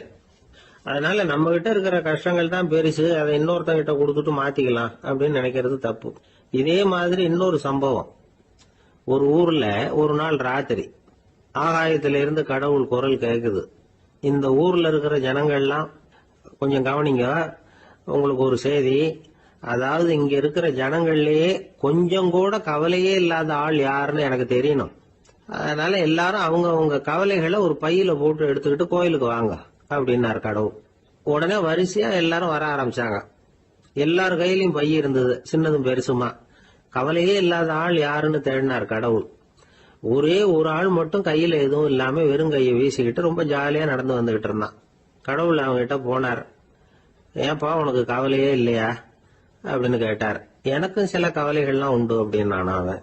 எங்க அதெல்லாம்னு கேட்டிருக்காரு கடவுள். பின்னாடி லாரியில வந்துகிட்டு இருக்கு அப்படின்னு அவன். ஒரு ஊர்ல ஒரு மன்னர் இருந்தார். அவரு பக்கத்து தேசத்து மேல படையெடுக்கணும்னு நினைச்சுக்கிட்டு இருந்தார். அதையும் தன்னுடைய நாட்டோட சேர்த்துக்கணுங்கிற ஆசை. எப்போ படையெடுக்கலாம்னு யோசிச்சுக்கிட்டு இருந்தார். இப்படி யோசிச்சுக்கிட்டு இருந்த சமயத்துல ஒரு பெரியவர் அவரை தேடிட்டு வந்தார். அவர் அடிக்கடி வருவார், அவர்கிட்ட பேசிக்கிட்டு இருப்பார். இப்போ அப்படித்தான் வந்தார். என்ன மன்னா யோசனைன்னாரு. இவர் தன்னுடைய யோசனையை சொன்னார். இந்த சமயத்துல மன்னருக்கு தாகம் எடுத்தது, தண்ணி குடிக்கணும் போல இருந்தது. உடனே அங்க இருந்த ஒரு அரண்மனை பணியாளரை கூப்பிட்டார். போய் கொஞ்சம் தண்ணி கொண்டு வாப்பா அப்படின்னார். அந்த பணியாளர் போனார், ஒரு கோலையில தண்ணி கொண்டு வந்தார். ராஜா கிட்ட நீட்டினார். ராஜா அதை வாங்கி குடிக்கிறதுக்காக வாய்கிட்ட கொண்டுட்டு போனார். அந்த நேரம் பார்த்து மன்னா கொஞ்சம் பொறுங்கன்னார் இந்த பெரியவர். ஆவலோட குடிக்க போன மன்னர் அப்படியே நிறுத்திக்கிட்டு பெரியவரை பார்த்தார். இப்ப அந்த பெரியவர் சொன்னார், மன்னா, இப்ப உங்களை விட வலிமை உள்ள ஒரு சக்தி உங்களுக்கு தண்ணி கொடுக்க மறுத்துடுதுன்னு வைங்க, உங்களை குடிக்க விடாம தடுத்துடுது அப்படின்னா, இப்ப இந்த ஒரு கோவள தண்ணீரை என்ன விலை கொடுத்து வாங்குவீங்க அப்படின்னு கேட்டார். இப்ப எனக்கு இருக்கிற தாகத்துக்கு என்னுடைய அரசாங்கத்துல பாதியையாவது கொடுத்து இந்த தண்ணியை வாங்கறதுக்கு தயங்க மாட்டேன்னார் அவர். சரி, இப்ப அந்த தண்ணியை குடிங்கன்னார் பெரியவர். மன்னர் ஆவலோட அந்த தண்ணியை குடிச்சு முடிச்சார். அதுக்கப்புறம் கொஞ்ச நேரம் தன்னுடைய படையெடுப்பை பத்தி சொல்லிட்டு இருந்தார். கொஞ்ச நேரம் கழிச்சு மறுபடியும் இந்த பெரியவர் கேட்டார், மன்னா, இப்போ நீங்க ஒரு கோவள தண்ணீரை குடிச்சு முடிச்சுட்டீங்க. இப்ப அந்த தண்ணீர் உங்க உடம்ப விட்டு வெளியில வரக்கூடிய பாதை அடப்பட்டு போச்சு அப்படின்னு வச்சுங்க, அதை வெளியேற்றுவதற்காக நீங்க எவ்வளவு செலவழிப்பீங்க அப்படின்னு கேட்டார். மன்னர் யோசனை பண்ணார். அப்படி ஒரு நிலைமை ஏற்பட்டு போச்சுன்னா என்னுடைய அரசாங்கம் பூராவையும் அதுக்கு ஈடா தர்றதுக்கு கூட தயங்க மாட்டேன்னார். இப்ப அந்த பெரியவர் சொன்னார், எந்த அரசாங்கத்தின் மதிப்பு ஒரு கோவள தண்ணீர் அளவுக்கு கூட இல்லையோ அந்த அரசாங்கத்தை அடையணுங்கிற பேராசையில மனிதர்கள் தங்களுடைய சகோதரர்கள் கூடவே சண்டை போட்டுக்கிறாங்களே, அதுல ஏதாவது அர்த்தம் இருக்குதா அப்படின்னாராம். மன்னருக்கு இப்பதான் அர்த்தம் புரிஞ்சுதான். மனசுல தெளிவு உண்டாச்சு. தன் மனசுக்குள்ள உண்டான வெறிய விரட்டி அடிச்சு விட்டார். அதுக்கப்புறம் நிம்மதியா ஆட்சி புரிஞ்சார். இப்படி ஒரு கதை. உயிருக்கு என்ன விலை கொஞ்சம் யோசனை பண்ணி பாருங்க. ஆனா அது இப்ப எவ்வளவு மலிவா போயிட்டுது, அதையும் யோசனை பண்ணி பாருங்களேன். ஆசை பேராசையா மாறுது, அப்புறம் அது வெறியா ஆகுது, அதுக்கப்புறம் பைத்தியம் முடியுது. இந்த காலத்து மனிதர்களுக்கு 2 விதமான பைத்தியம் பிடிச்சிருக்கிறதாக ஒரு பெரியவர் சொல்றார். ஒன்னு பணம், இன்னொன்னு அதிகாரம். இதெல்லாம் எவ்வளவு காலத்துக்கு நீடிக்கும்? ஒரு சர்வாதிகார நாட்டுல 3 பேர் ஜெயில இருட்டு அறையில பேசிக்கிட்டு இருக்கிறாங்க. நீ எப்படி இந்த ஜெயிலுக்கு வந்த அப்படின்னு ஒருத்தர் கேட்டாராம். இந்த நாட்டு ராஜாவை ஆதரிச்சு நான் பிரச்சாரம் பண்ணினேன், அதனால கூட்டத்துல தகராறு வந்துட்டுது, கலவரமா போச்சு, அதுக்கு நான் தான் காரணம்னு அரெஸ்ட் பண்ணி இங்க கொண்டாந்து போட்டாங்க அப்படின்னாராம் அவரு. சரி, நீ எப்படி இங்க வந்த அப்படின்னு இன்னொருத்தரை பார்த்து கேட்டிருக்கார். நான் இந்த நாட்டு ராஜாவை எதிர்த்து பிரச்சாரம் பண்ணேன், அதனால கலவரம், அரெஸ்ட் பண்ணி கொண்டாந்து போட்டாங்கன்னார். சரிப்பா, நீ எப்படி அங்க வந்த அப்படின்னு 3வது ஆளை பார்த்து இவங்க கேட்டாங்களாம். இதுக்கு அந்த ஆள் மெதுவா வெளிச்சத்துக்கு நான் தான் இந்த நாட்டு ராஜா அப்படின்னா. ஒரு நல்ல நகைச்சுவை எப்படி இருக்கணும்? இதுக்கு ஒவ்வொருத்தர் ஒவ்வொரு மாதிரியான விளக்கத்தை கொடுத்துருக்குறாங்க. ஆனா கலைவாணர் NS கிருஷ்ணன் கொடுக்கிற விளக்கம் என்ன தெரியுமா? நகைச்சுவைங்கிறது அடுத்தவங்களுக்கு துன்பம் கொடுக்காம இருக்கணும், அடுத்தவங்க மனசை புண்படுத்தக்கூடாது, அதுதான் சிறந்த நகைச்சுவை அப்படிங்கிறார். அதுக்கு அவர் உதாரணமும் கொடுக்கிறார். ஒரு ஏரி ஓரமா 2 பசங்க நடந்து போயிட்டு இருக்கிறாங்க. அதுல ஒருத்தன் பணக்கார வீட்டு பையன், இன்னொருத்தன் ஏழை. இவங்க 2 பேரும் போயிட்டு இருக்கிறாங்க. வழியில் ஒரு இடத்துல ஒரு ஜோடி செருப்பு இவங்க கண்ணில் படுது. ஒரு விவசாயி அந்த செருப்பை அங்கே விட்டுட்டு பக்கத்தில் இருந்த ஏரியில கை காலை கழுவிட்டு இருக்கிறார். உடனே அந்த பணக்கார பையனுக்கு ஒரு ஐடியா. அவன் சொன்னானா, டேய், இப்போ ஒரு வேடிக்கை செய்யலாம், அந்த செருப்பு 2ஐயும் தூக்கி எட்டத்தில் வீசி எரிஞ்சிருவோம். அந்த ஆள் பார்த்துட்டு செருப்பை தேடி அல்லாடுவான், அங்கேயும் இங்கேயும் ஓடுவான், திரு திருன்னு முழிப்பான். அதை பார்த்து நாம் ரசிக்கலாம், நல்ல தமாஷா இருக்கும் அப்படின்னு இருக்கான். இப்படி சொல்லிவிட்டு அந்த செருப்புகளை தூக்கத்துக்கு போனானா. கொஞ்சம் பொறு அப்படின்னானா அந்த ஏழை பையன். ஏன்னு கேட்டிருக்கான் அவன். இப்போ அந்த ஏழை பையன் சொன்னானா, நீ சொல்றது ஒன்றும் வேடிக்கை கிடையாது, உன்னோட செருப்பு தொலைஞ்சா உன் அப்பா உடனே உனக்கு வேற செருப்பு வாங்கி கொடுத்துருவார். ஆனால் அந்த ஆளுக்கு இந்த செருப்பு தொலைஞ்சதுன்னா வேற புதுசாக வாங்கறதுக்கு வாயையும் வயத்தையும் கட்டி பணத்தை சேர்க்க வேண்டியிருக்கும். அதனால நான் ஒரு வேடிக்கை சொல்கிறேன், அது மாதிரி செய், அது இன்னமும் தமாஷா இருக்கும் அப்படின்னு நானா. எப்படி அது சொல்லுன்னு இருக்கான் அவன். செருப்பு 2ம் அது இருக்கிற இடத்துலயே இருக்கட்டும், உன் சட்டப்பையிலிருந்து ஒரே ஒரு ரூபாய் நாணயத்தை எடு, அதை அந்த செருப்பு மேலே அதோட குதிகால் பகுதியில் வச்சுட்டு நாம் 2 பேரும் அந்த மரத்துக்கு பின்னாடி ஓடி போய் மறைஞ்சு நின்றுக்குவோம், அப்புறம் பாரு வேடிக்கை அப்படின்னா. அதே மாதிரி 1 ரூபா காசு செருப்பு மேலே வச்சுட்டு இவங்க 2 பேரும் மறைஞ்சு நின்றுக்கிட்டாங்க. கொஞ்ச நேரத்தில் அந்த விவசாயி வந்தார். காலில் உள்ள மண்ணை தட்டிவிட்டு செருப்பை மாட்டுறதுக்காக போனார். அங்கிருந்த காசு கண்ணில் போட்டுட்டுது. அவருக்கு ஆச்சரியமா போச்சு. அதை கையில் எடுத்து பார்க்குறார். 4 பக்கமும் திரும்பி திரும்பி பார்க்குறார், யார் இதை வச்சிருப்பான்னு. கடைசியில் ஆகாயத்தை பார்க்குறார். ஆண்டவா, இது உன்னோட கருணை தான். நீ தான் யாரோ புண்ணியவான் மனசில் தர்மம் பண்ணுற எண்ணத்தை உண்டாக்கி இருக்கிற. அந்த புண்ணியவான் நல்லா இருக்கணும் அப்படின்னு வாழ்த்தி அந்த காசை கண்ணில் ஊற்றிக்கிட்டாராம். மறைஞ்சிருந்து பார்த்துக்கிட்டு இருந்த ஏழை பையன் இப்படி சொன்னான், பாத்தியா, உன்னை புண்ணியவான்னு வாழ்த்திவிட்டு போறார் அந்த ஆள். அவருக்கும் சந்தோஷம், அதை பார்த்து நமக்கும் சந்தோஷம். உனக்கு 1 ரூபாங்கிறது ஒரு பெரிய விஷயம் இல்லை, ஆனால் அதனால் நமக்கு கிடைச்சிருக்கிற மகிழ்ச்சி ரொம்ப உயர்வானது அப்படின்னு நானும். வேடிக்கையும் கிண்டலும் இது மாதிரி அடுத்தவங்களுக்கு இடைஞ்சலா இல்லாமல் இருக்கணும் அப்படிங்கிறார் கலைவாணர். ஆனால் பாருங்க, அவருக்கே இடைஞ்சலா வர்ற விஷயங்களை கூட அவர் வேடிக்கையாக தான் எடுத்துக்கிட்டாராம். ஒரு தடவை ஒருத்தர் கலைவாணர்கிட்ட வந்து, ஐயா, என் குழந்தை செத்து போச்சு அப்படின்னு சொல்லி அழுதாராம். உடனே இவர் அவருக்கு 100 ரூபா பணத்தை கொடுத்து, இந்தாங்க அடக்கம் செய்யுங்க அப்படின்னு சொல்லி அனுப்பி வச்சாராம். 1 வருஷம் கழிச்சு மறுபடியும் அதே ஆள் வந்திருக்கார். இவர் மறந்துருப்பாருங்கிற நினைப்புல, அண்ணே என் குழந்தை இறந்து போச்சுண்ணே அப்படின்னாராம். இவர் மறுபடியும் 100 ரூபாய் கொடுத்து ஆறுதல் சொல்லி அனுப்பி வச்சாராம். 7-8 மாசம் கழிச்சு மறுபடியும் அதே ஆள் வந்திருக்கார். அவர் வாயை திறக்கிறதுக்கு முன்னாடியே இவர் 100 ரூபாய் அவர் கையில வச்சு, போன 2 தடவை தான் குழந்தை செத்து போச்சு, இந்த தடவையாவது அதை சாகாம காப்பாத்தி விடு அப்படின்னு சொல்லி அனுப்பி வச்சாராம். அதுக்கப்புறம் அந்த ஆள் வர்றதே இல்லையா. ஒரு ஊர்ல ஒரு ஆள் இருந்தான். கற்பனையிலேயே காலத்தை கடத்திக்கிட்டு இருந்தான். ஒரு நாள் ஒரு மரத்தடியில உட்காந்துருந்தான். அவனுக்கு பசிக்கிற மாதிரி தெரிஞ்சுது. உடனே கற்பனையிலேயே சாப்பிட ஆரம்பிச்சுட்டான். அதாவது எதிரில் இலை போட்டு சாப்பாடு போடப்பட்டிருக்கிறதாகவும் அதை இவன் சாப்பிட்றதாகவும் நினைச்சுக்கிட்டு கையை மட்டும் வாய்க்கும் தரைக்குமா அப்படியும் இப்படியும் கொண்டுகிட்டு போய் பாவனை பண்ணிக்கிட்டே இருக்கிறான். தூரத்துல இருந்து பாக்குறவங்களுக்கு இவன் ஏதோ பலமான விருந்து சாப்பிட்டுட்டு இருக்கிறான் அப்படின்னு தான் தோணும். அது மாதிரியே பண்ணிக்கிட்டு இருந்தான். அந்த வழியா ஒரு சன்னியாசி வந்துகிட்டு இருந்தார். இவனை பார்த்தார். என்ன இவன் இப்படி பண்ணிட்டு இருக்கிறானே அப்படின்னு நினைச்சாரு. கொஞ்ச நேரம் அவனையே உத்து பார்த்துக்கிட்டு இருந்தார். இவரை பார்த்ததும் அவன் இன்னமும் சுவாரஸ்யமா சாப்பிட ஆரம்பிச்சுட்டான்.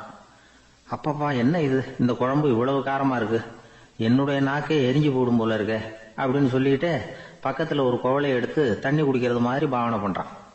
அப்பாடா, இப்ப கொஞ்சம் பரவாயில்ல அப்படின்னு சொல்லிட்டு குவளையை கீழே வைக்கிறது மாதிரி ஒரு பாவனை பண்றான். சன்னியாசி பார்த்தார். என்னப்பா, சாப்பாட்டுல காரம் அதிகமோ அப்படின்னார். ஆமா சுவாமி, ஞாபக மறதியில் கொஞ்சம் மிளகாய் அதிகமா சேர்த்துக்கிட்டேன் அப்படின்னா.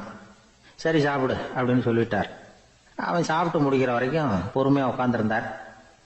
அவன் அப்பாடா அப்படின்னு சொல்லிட்டு மறுபடியும் தண்ணி எடுத்து குடிச்சான். எல்லாம் கற்பனையிலேயே. அதுக்கப்புறம் சன்னியாசி பேச ஆரம்பிச்சார். இதை பாருப்பா, உன்னுடைய கற்பனையை நான் மெச்சுறேன். இருந்தாலும் உன் சாப்பாட்டுல ஒரு இனிப்பையும் வச்சிருக்கலாமே, ஏன் மிளகாய அளவுக்கு அதிகமா போட்டுட்டு அவஸ்தைப்படுறேன் அப்படின்னார். அவன் யோசிக்க ஆரம்பிச்சான். அதுக்கப்புறம் இவர் சொன்னார், இதை பாருப்பா, இனிமேல உன்னுடைய கற்பனையும் உயர்ந்ததாக இருக்கட்டும் அப்படின்னு உபதேசம் பண்ணிவிட்டு போனார். எப்பவும் உயர்வை பத்தியே சிந்திக்கணும். உயர்வு கிடைக்கலன்னா கூட அப்படி சிந்திக்கிறத நிறுத்தப்படாது அப்படிங்கிறார் திருவள்ளுவர். உள்ளுவது எல்லாம் உயர் உள்ளல், மற்ற அது தள்ளினும் தள்ளாமை நேர்த்து. ஊக்கம் இல்லாம உலகத்துல வாழ்ந்து பிரயோஜனம் இல்லை. அதனால உயர்வாவே சிந்திக்கணும். அது நம்மளை ஊக்கப்படுத்தும். இது பெரியோர் வாக்கு. இந்த உலகத்துல கற்பனையிலேயே வாழ்கிற சில கஞ்சர்களும் உண்டு. அதாவது 2 கஞ்சர்கள், 2 பேரும் பக்கத்து ஊர்ல இருந்தாங்க. பொங்கல் சமயம். ஒரு கஞ்சன் தன்னுடைய மகனை கூப்பிட்டான். இதோ பாருப்பா, பக்கத்து ஊர்ல என்னுடைய நண்பன் ஒருத்தன் இருக்கிறான், அவனுக்கு பொங்கல் பரிசு ஏதாவது கொடுக்கணும். நான் ஒரு 4 ஆட்டுக்குட்டியை தரேன், நீ கொண்டுகிட்டு போய் கொடுத்துட்டு வந்து விடுறியா அப்படின்னு கேட்டான். சரி, நான் புள்ள ஒரு பைய கையில் எடுத்துக்கோன்னா. அவன் எடுத்துக்கிட்டான்.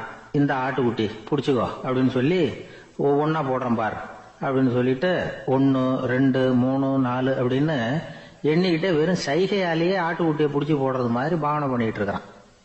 அவன் பிள்ளையும் அது ரொம்ப அக்கறையா வாங்கிக்கிறது மாதிரி வாங்கிக்கிட்டு அந்த பைய தூக்கிட்டு அடுத்த ஊருக்கு போறான். இவன் அங்க போய் சேர்ந்த நேரத்துல அந்த கஞ்சன் ஊர்ல இல்ல, எங்கேயோ வெளியில போயிருக்கிறான். அவனோட புள்ள மட்டும்தான் வீட்டுல இருந்தான். இவன் அவன்கிட்ட, இதை பாரு, எங்க அப்பா உங்க அப்பாவுக்கு ஆட்டுக்குட்டி கொடுத்து அனுப்பி இருக்கிறாரு, பிடிச்சிக்கோ அப்படின்னு சொல்லி பாவனையிலேயே ஒவ்வொன்னா எடுத்து அவன்கிட்ட கொடுத்துட்டான். அவனும் வாங்கிட்டான் வாங்கறது மாதிரி. அப்புறம் சொன்னான், சரிப்பா, நானும் பதிலுக்கு ஏதாவது ஒன்றுகிட்ட கொடுக்கணும் இல்லையா, அதனால அந்த பைய புடி, ஒரு 10 எலுமிச்சம்பழம் தரேன், பதிலுக்கு அதை நீ எடுத்துட்டு போ அப்படின்னு சொல்லி கையாலேயே ஒவ்வொன்றா எடுத்து போடுறது மாதிரி பாவனை பண்ணிவிட்டான். அவனும் ரொம்ப நன்றி அப்படின்னு சொல்லிவிட்டு அதை வாங்கிட்டு போயிட்டான். கொஞ்ச நேரம் கழிச்சு வெளியில போயிருந்த அப்பங்காரன் திரும்பி வந்தான். உள்ள சொன்னான், அப்பா, உன்னோட நண்பர் அவருடைய மகன் மூலமா உனக்கு 6 ஆட்டுக்குட்டி கொடுத்து அனுப்பியிருந்தார், நானும் பதிலுக்கு ஒரு 10 எலுமிச்சம்பழம் கொடுத்து அனுப்பியிருக்கிறேன் அப்படின்னா. எப்படிடா கொடுத்தேன்னு கேட்டார் அப்பா. இப்படிதான் கொடுத்தேன்னு சொல்லி சைகையிலேயே காட்டினான். இதை பார்த்ததும் அப்பங்காரனுக்கு பயங்கரமா கோவம் வந்துட்டுது. பலார்னு அரைஞ்சுட்டான் பையனு. ஏன்பா அரைஞ்ச? 10 எலுமிச்சம்பழம் கொடுத்துட்டேனே அப்படிங்கிறதுக்காகவா அப்படின்னு கேட்டான். அது கூட பரவாயில்ல, நீ காட்டுற சைகையை பார்த்தா ஆரஞ்சு பழம் சைஸுக்கு இருக்குதே, அவ்வளவு பெருசா ஏன் கொடுத்த? அதுதான் எனக்கு கோபம் அப்படி. ஒரு ரயில் போய்கிட்டு இருக்கு. அதுல ஒரு பெரியவர் பிரயாணம் பண்ணிட்டு இருக்கிறார். எதிரில் ஒரு பெரிய அதிகாரி, IAS ஆபீசர் உட்கார்ந்துருக்கிறார். 2 பேருக்கும் முன்ன பின்ன அறிமுகம் இல்லை. அவர் வேற யாரோ, இவர் வேற யாரோ. ஒரே ரயில்ல பிரயாணம் பண்ணிட்டு இருக்கிறாங்க. அதுவும் எதிர்த்த இருக்கையில ஏதோ ஒரு நகரத்துல வண்டி நின்னுது. 2 பேரும் கீழே இறங்கினாங்க. பெரியவர் ஒரு ட்ரங்க் பெட்டியோட கீழே இறங்கினார். அந்த அதிகாரி கையில ஒரு சின்ன பெட்டி. அவர் அந்த சின்ன பெட்டியை கீழே வச்சுட்டு கூலி கூலின்னு கத்திக்கிட்டு இருந்தார். இந்த பெரியவர் பார்த்தார். ஐயா, இந்த பெட்டி மட்டும்தானா, இல்ல இன்னும் ஏதாவது இருக்குதா அப்படின்னு விசாரிச்சார். இப்ப அதிகாரி சொன்னாரு, இல்லைங்க, இது மட்டும்தான் அப்படின்னு சொல்லி சொன்னார். இதுக்கு என்னத்துக்காக கூலி ஆள், நானே எடுத்துக்கிட்டு வரேனே, வாங்க அப்படின்னு சொல்லி அந்த பெட்டியை இந்த பெரியவர் கையில் எடுத்துக்கிட்டார். எடுத்ததும் 2 பேரும் பேசிக்கிட்டே நடந்து வராங்க. இப்ப பெரியவர் சொன்னார், இப்ப உள்ள நாகரிகம் எப்படி இருக்குன்னா, சுமை கால் பணம், சும கூலி முக்கால் பணம் அப்படிங்கிற மாதிரி இருக்கு. பணத்தை வீணாக்கிறதோட இது கௌரவம்னு வேற நினைக்கிறாங்க அப்படின்னார். அவர் சொல்றது சரிதான். 10 ரூபாய் மதிப்புள்ள ஒரு சுமைய 30 ரூபா கொடுத்து தூக்கிட்டு போவோம். நாமே அதை தூக்கினா நமக்கு கௌரவ குறைச்சல் அப்படின்னு நினைப்போம். இதுதான் நம்ம நிலைமை. ஆனா அந்த பெரியவர் என்ன சொன்னார் தெரியுமா? நீங்க எங்க போகணுமோ அது வரைக்கும் நானே இதை எடுத்துட்டு வரேன் அப்படின்னார். அந்த அதிகாரி பக்கத்துல உள்ள ஒரு ஹோட்டல் வரைக்கும் போனார். பெரியவரும் அங்க கொண்டுட்டு போய் பெட்டியை வச்சார். உடனே அந்த பெரிய அதிகாரி அவருக்கு பணம் கொடுக்கறதுக்காக பர்ஸ் எடுத்தார். உடனே இவரு, ஐயா, எனக்கு கூலி எதுவும் வேணாம், உங்களுக்கு சேவை செய்யறது என்னுடைய கடமை. நான் இந்த சேவையை செய்தது பணத்துக்காக இல்ல, அன்புக்காக அப்படின்னு சொல்லிவிட்டார். அதுக்கப்புறம் அவர் நன்றினார். 2 பேரும் பிரிஞ்சுட்டாங்க. இது முடிஞ்சது. அன்னைக்கு சாயந்தரம் அங்க ஒரு பெரிய கூட்டம் நடக்குது. இந்த அதிகாரியும் அந்த கூட்டத்துக்கு போறார். மக்கள் கூட்டம் ரொம்ப அதிகம். அதனால இந்த அதிகாரியும் ஒரு ஓரமா உட்காந்துக்கிட்டார். அப்புறம் கொஞ்ச நேரத்துல அந்த முக்கிய விருந்தினர் பேசுறதுக்காக வரார் மேடைக்கு. மேடையில இருந்த பெரியவங்க எல்லாம் எழுந்திருச்சு நின்று அவருக்கு மாலை போட்டு மரியாதை செய்யறாங்க. எங்கேயோ ஒரு மூலையில உட்கார்ந்து இருந்தாரு அதிகாரி.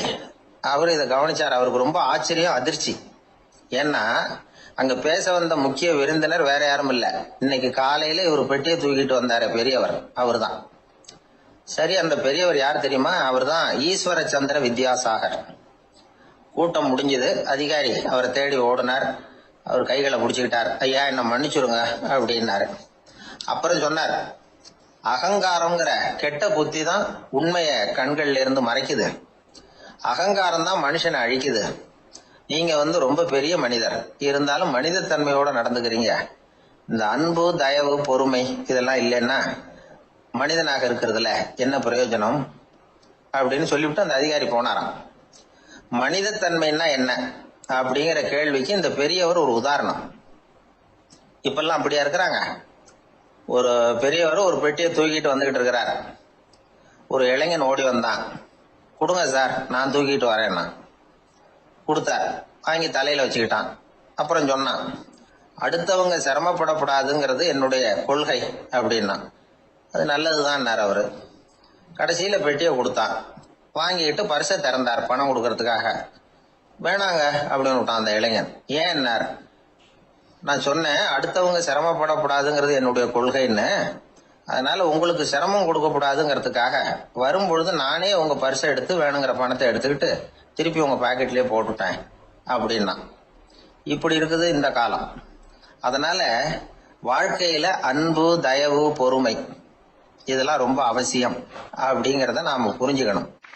ஜப்பான்ல உள்ள ஒரு புத்த விகாரை, அங்க ஒரு வயசான பௌத்த குரு தங்கியிருக்கிறார். ஒரு நாள் ராத்திரி கடுமையான குளிர், அவரால் தாங்க முடியல. பார்த்தார், மரத்துல செஞ்ச புத்த சிற்பங்கள் அங்க நிறைய இருந்தது. அதுல ஒன்ன எடுத்து அதுக்கு தீ மூட்டி அந்த நெருப்புல குளிர் காஞ்சிட்டு இருக்கிறார். மர சிற்பம் தீ வச்சதும் படபடன்னு வெடிக்க ஆரம்பிச்சுட்டுது. அந்த சத்தத்தை கேட்டதும் அந்த புத்த விகாரையின் குருக்கள் வெளியில ஓடி வந்தார். இவர் ஆனந்தமா குளிர் காஞ்சிக்கிட்டு இருக்கிறார். அவரால் பொறுத்துக்க முடியல. தெருவில் தெரிஞ்சுக்கிட்டு இருந்த அந்த பெரியவரை இங்க தங்க அனுமதிச்சதே அவரு தான். இவர் இப்படி பண்றாருன்னு நினைச்சுக்கிட்டே அவரை கோபமா பார்த்தார். ஏன் இப்படி கோபமா பாக்குறீங்க, இப்படி வந்து உட்காருங்க அப்படிங்கிறாரு இவர். அவருக்கு இன்னமும் கோபம் வந்துட்டுது. எங்கள் கடவுளை வந்து எரிச்சுட்டீங்களே அப்படின்னு சத்தம் போட்டாராம். அப்படியா அப்படின்னு கேட்டுக்கிட்டே அந்த சாம்பலை கிளறினார் இவர். என்ன செய்யறீங்கன்னு கேட்டிருக்காரு அவர். நான் எலும்புகளை தேடுறேன்னாராம். நீங்க ஒரு பைத்தியம், இது ஒரு மர சிற்பம், இதுல எலும்புகள் கிடையாது அப்படின்னாராம். அவருக்கு கோபம் வந்துட்டுது. உடனே வெளியில போங்கன்னு கத்தியிருக்காரு. வெளியில தள்ளி கதவையும் சாத்தி விட்டாராம். மறுநாள் காலையில கதவை திறந்து பார்த்தா அந்த வயசான பெரியவர் ஒரு மைல்கல் மேல சில காட்டு பூக்களை வச்சு புத்தம் சரணம் கச்சாமின்னு சொல்லிக்கிட்டே இருக்கிறார். இவருக்கு சந்தேகமா போட்டுது. கிட்ட போனார். என்ன செஞ்சுக்கிட்டு இருக்கீங்கன்னு கேட்டார். இது என்னுடைய காலை நேர பிரார்த்தனைனாராம். நிஜமாவே நீங்க ஒரு பைத்தியமா தான் இருக்கணும், ஏன்னா அது ஒரு மைல்கல் அப்படின்னாராம். இப்ப அந்த பெரியவர் சொன்னாராம், நீங்க ஒரு மரத்தை புத்தரா நினைக்கும் பொழுது நான் ஏன் ஒரு மைல்கல்ல புத்தரா நினைக்கக்கூடாது? நான் வந்து புத்தரை எரிக்கலாம், ஏன்னா அவரை நான் நேசிக்கிறேன். அந்த சிற்பம் வந்து மரத்தால் ஆனதுங்கிறது எனக்கு தெரியும். நான் ஒரு மைல்கல்ல தொழலாம், ஏன்னா அது எனது பூக்களை தாங்குது. நான் இந்த மைல்கல்லுக்குள்ள மறைஞ்சிருக்கிற புத்தரை பார்க்கிறேன். யாராவது ஒரு சிற்பி இதை சிலையாக்கினாதான் நீங்க புத்தரை பார்க்க முடியும். அன்னைக்கு ரொம்ப குளிரா இருந்தது. நான் எனக்குள்ள இருக்கிற புத்தரையும் பாதுகாக்கணும். உள்ளே இருக்கிற புத்தரை காப்பாத்துறதுக்காக வெளியில உள்ள புத்தரை எரிக்கலாம், அதுல ஒன்றும் தப்பு இல்லை. அது அவருடைய போதனையிலேயே இருக்கு. உனக்குள் ஜோதியாக இரு அப்படிங்கிறது அவருடைய போதனை.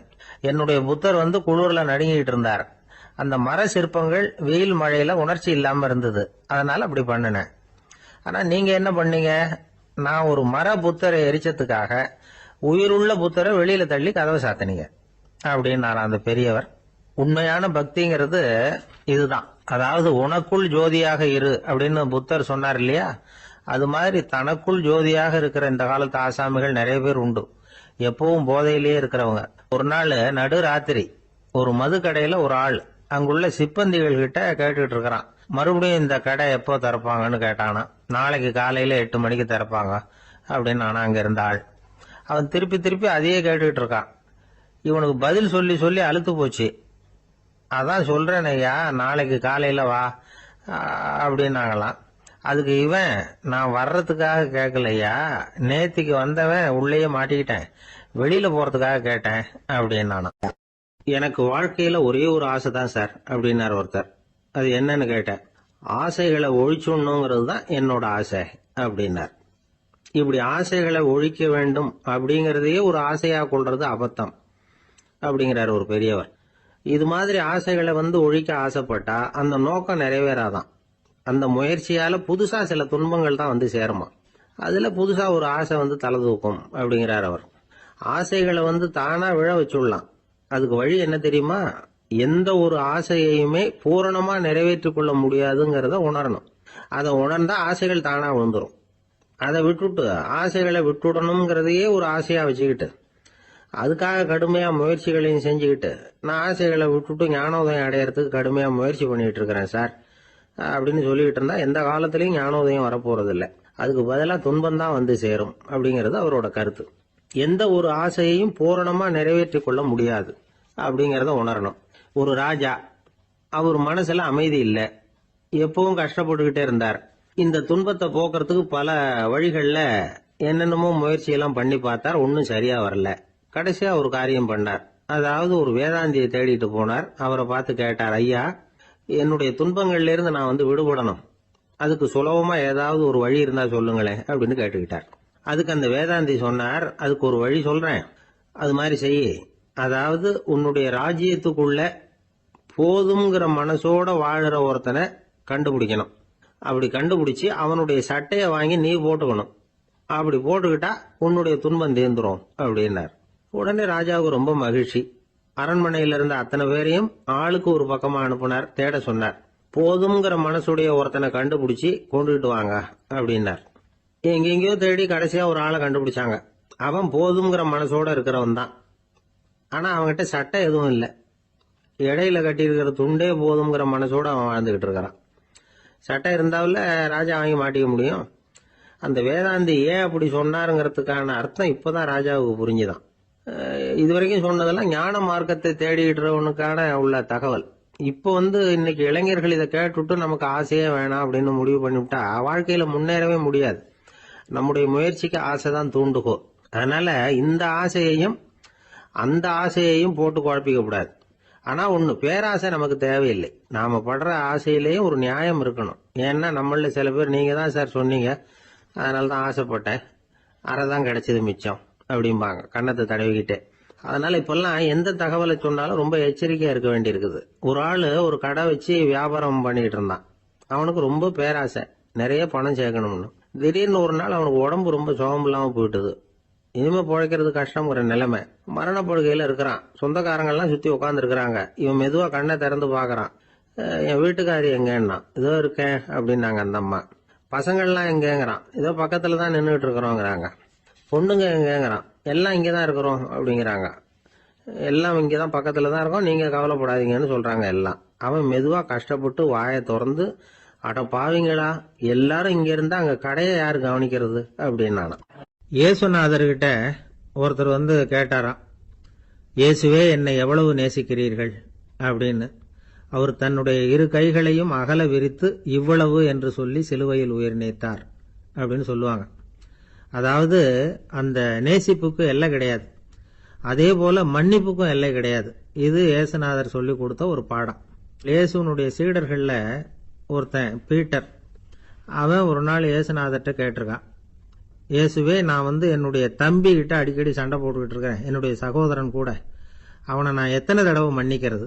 ஏற்கனவே 7 தடவை அவனை மன்னிச்சுட்டேன் அப்படின்னு சொல்லியிருக்கிறான். அப்போ இயேசு சொன்னாராம், மன்னிக்கிறதுக்கு எத்தனை தடவைங்கிற கணக்கெல்லாம் கிடையாது. எத்தனை தடவை உன்னுடைய சகோதரன் உன்னை கோபப்படுத்துகிறானோ அத்தனை தடவை நீ மன்னிக்கிறதுக்கும் தயாரா இருக்கணும், அதுதான் அப்படின்னு சொன்னாராம். அப்ப இவனுக்கு ஒன்றும் புரியல.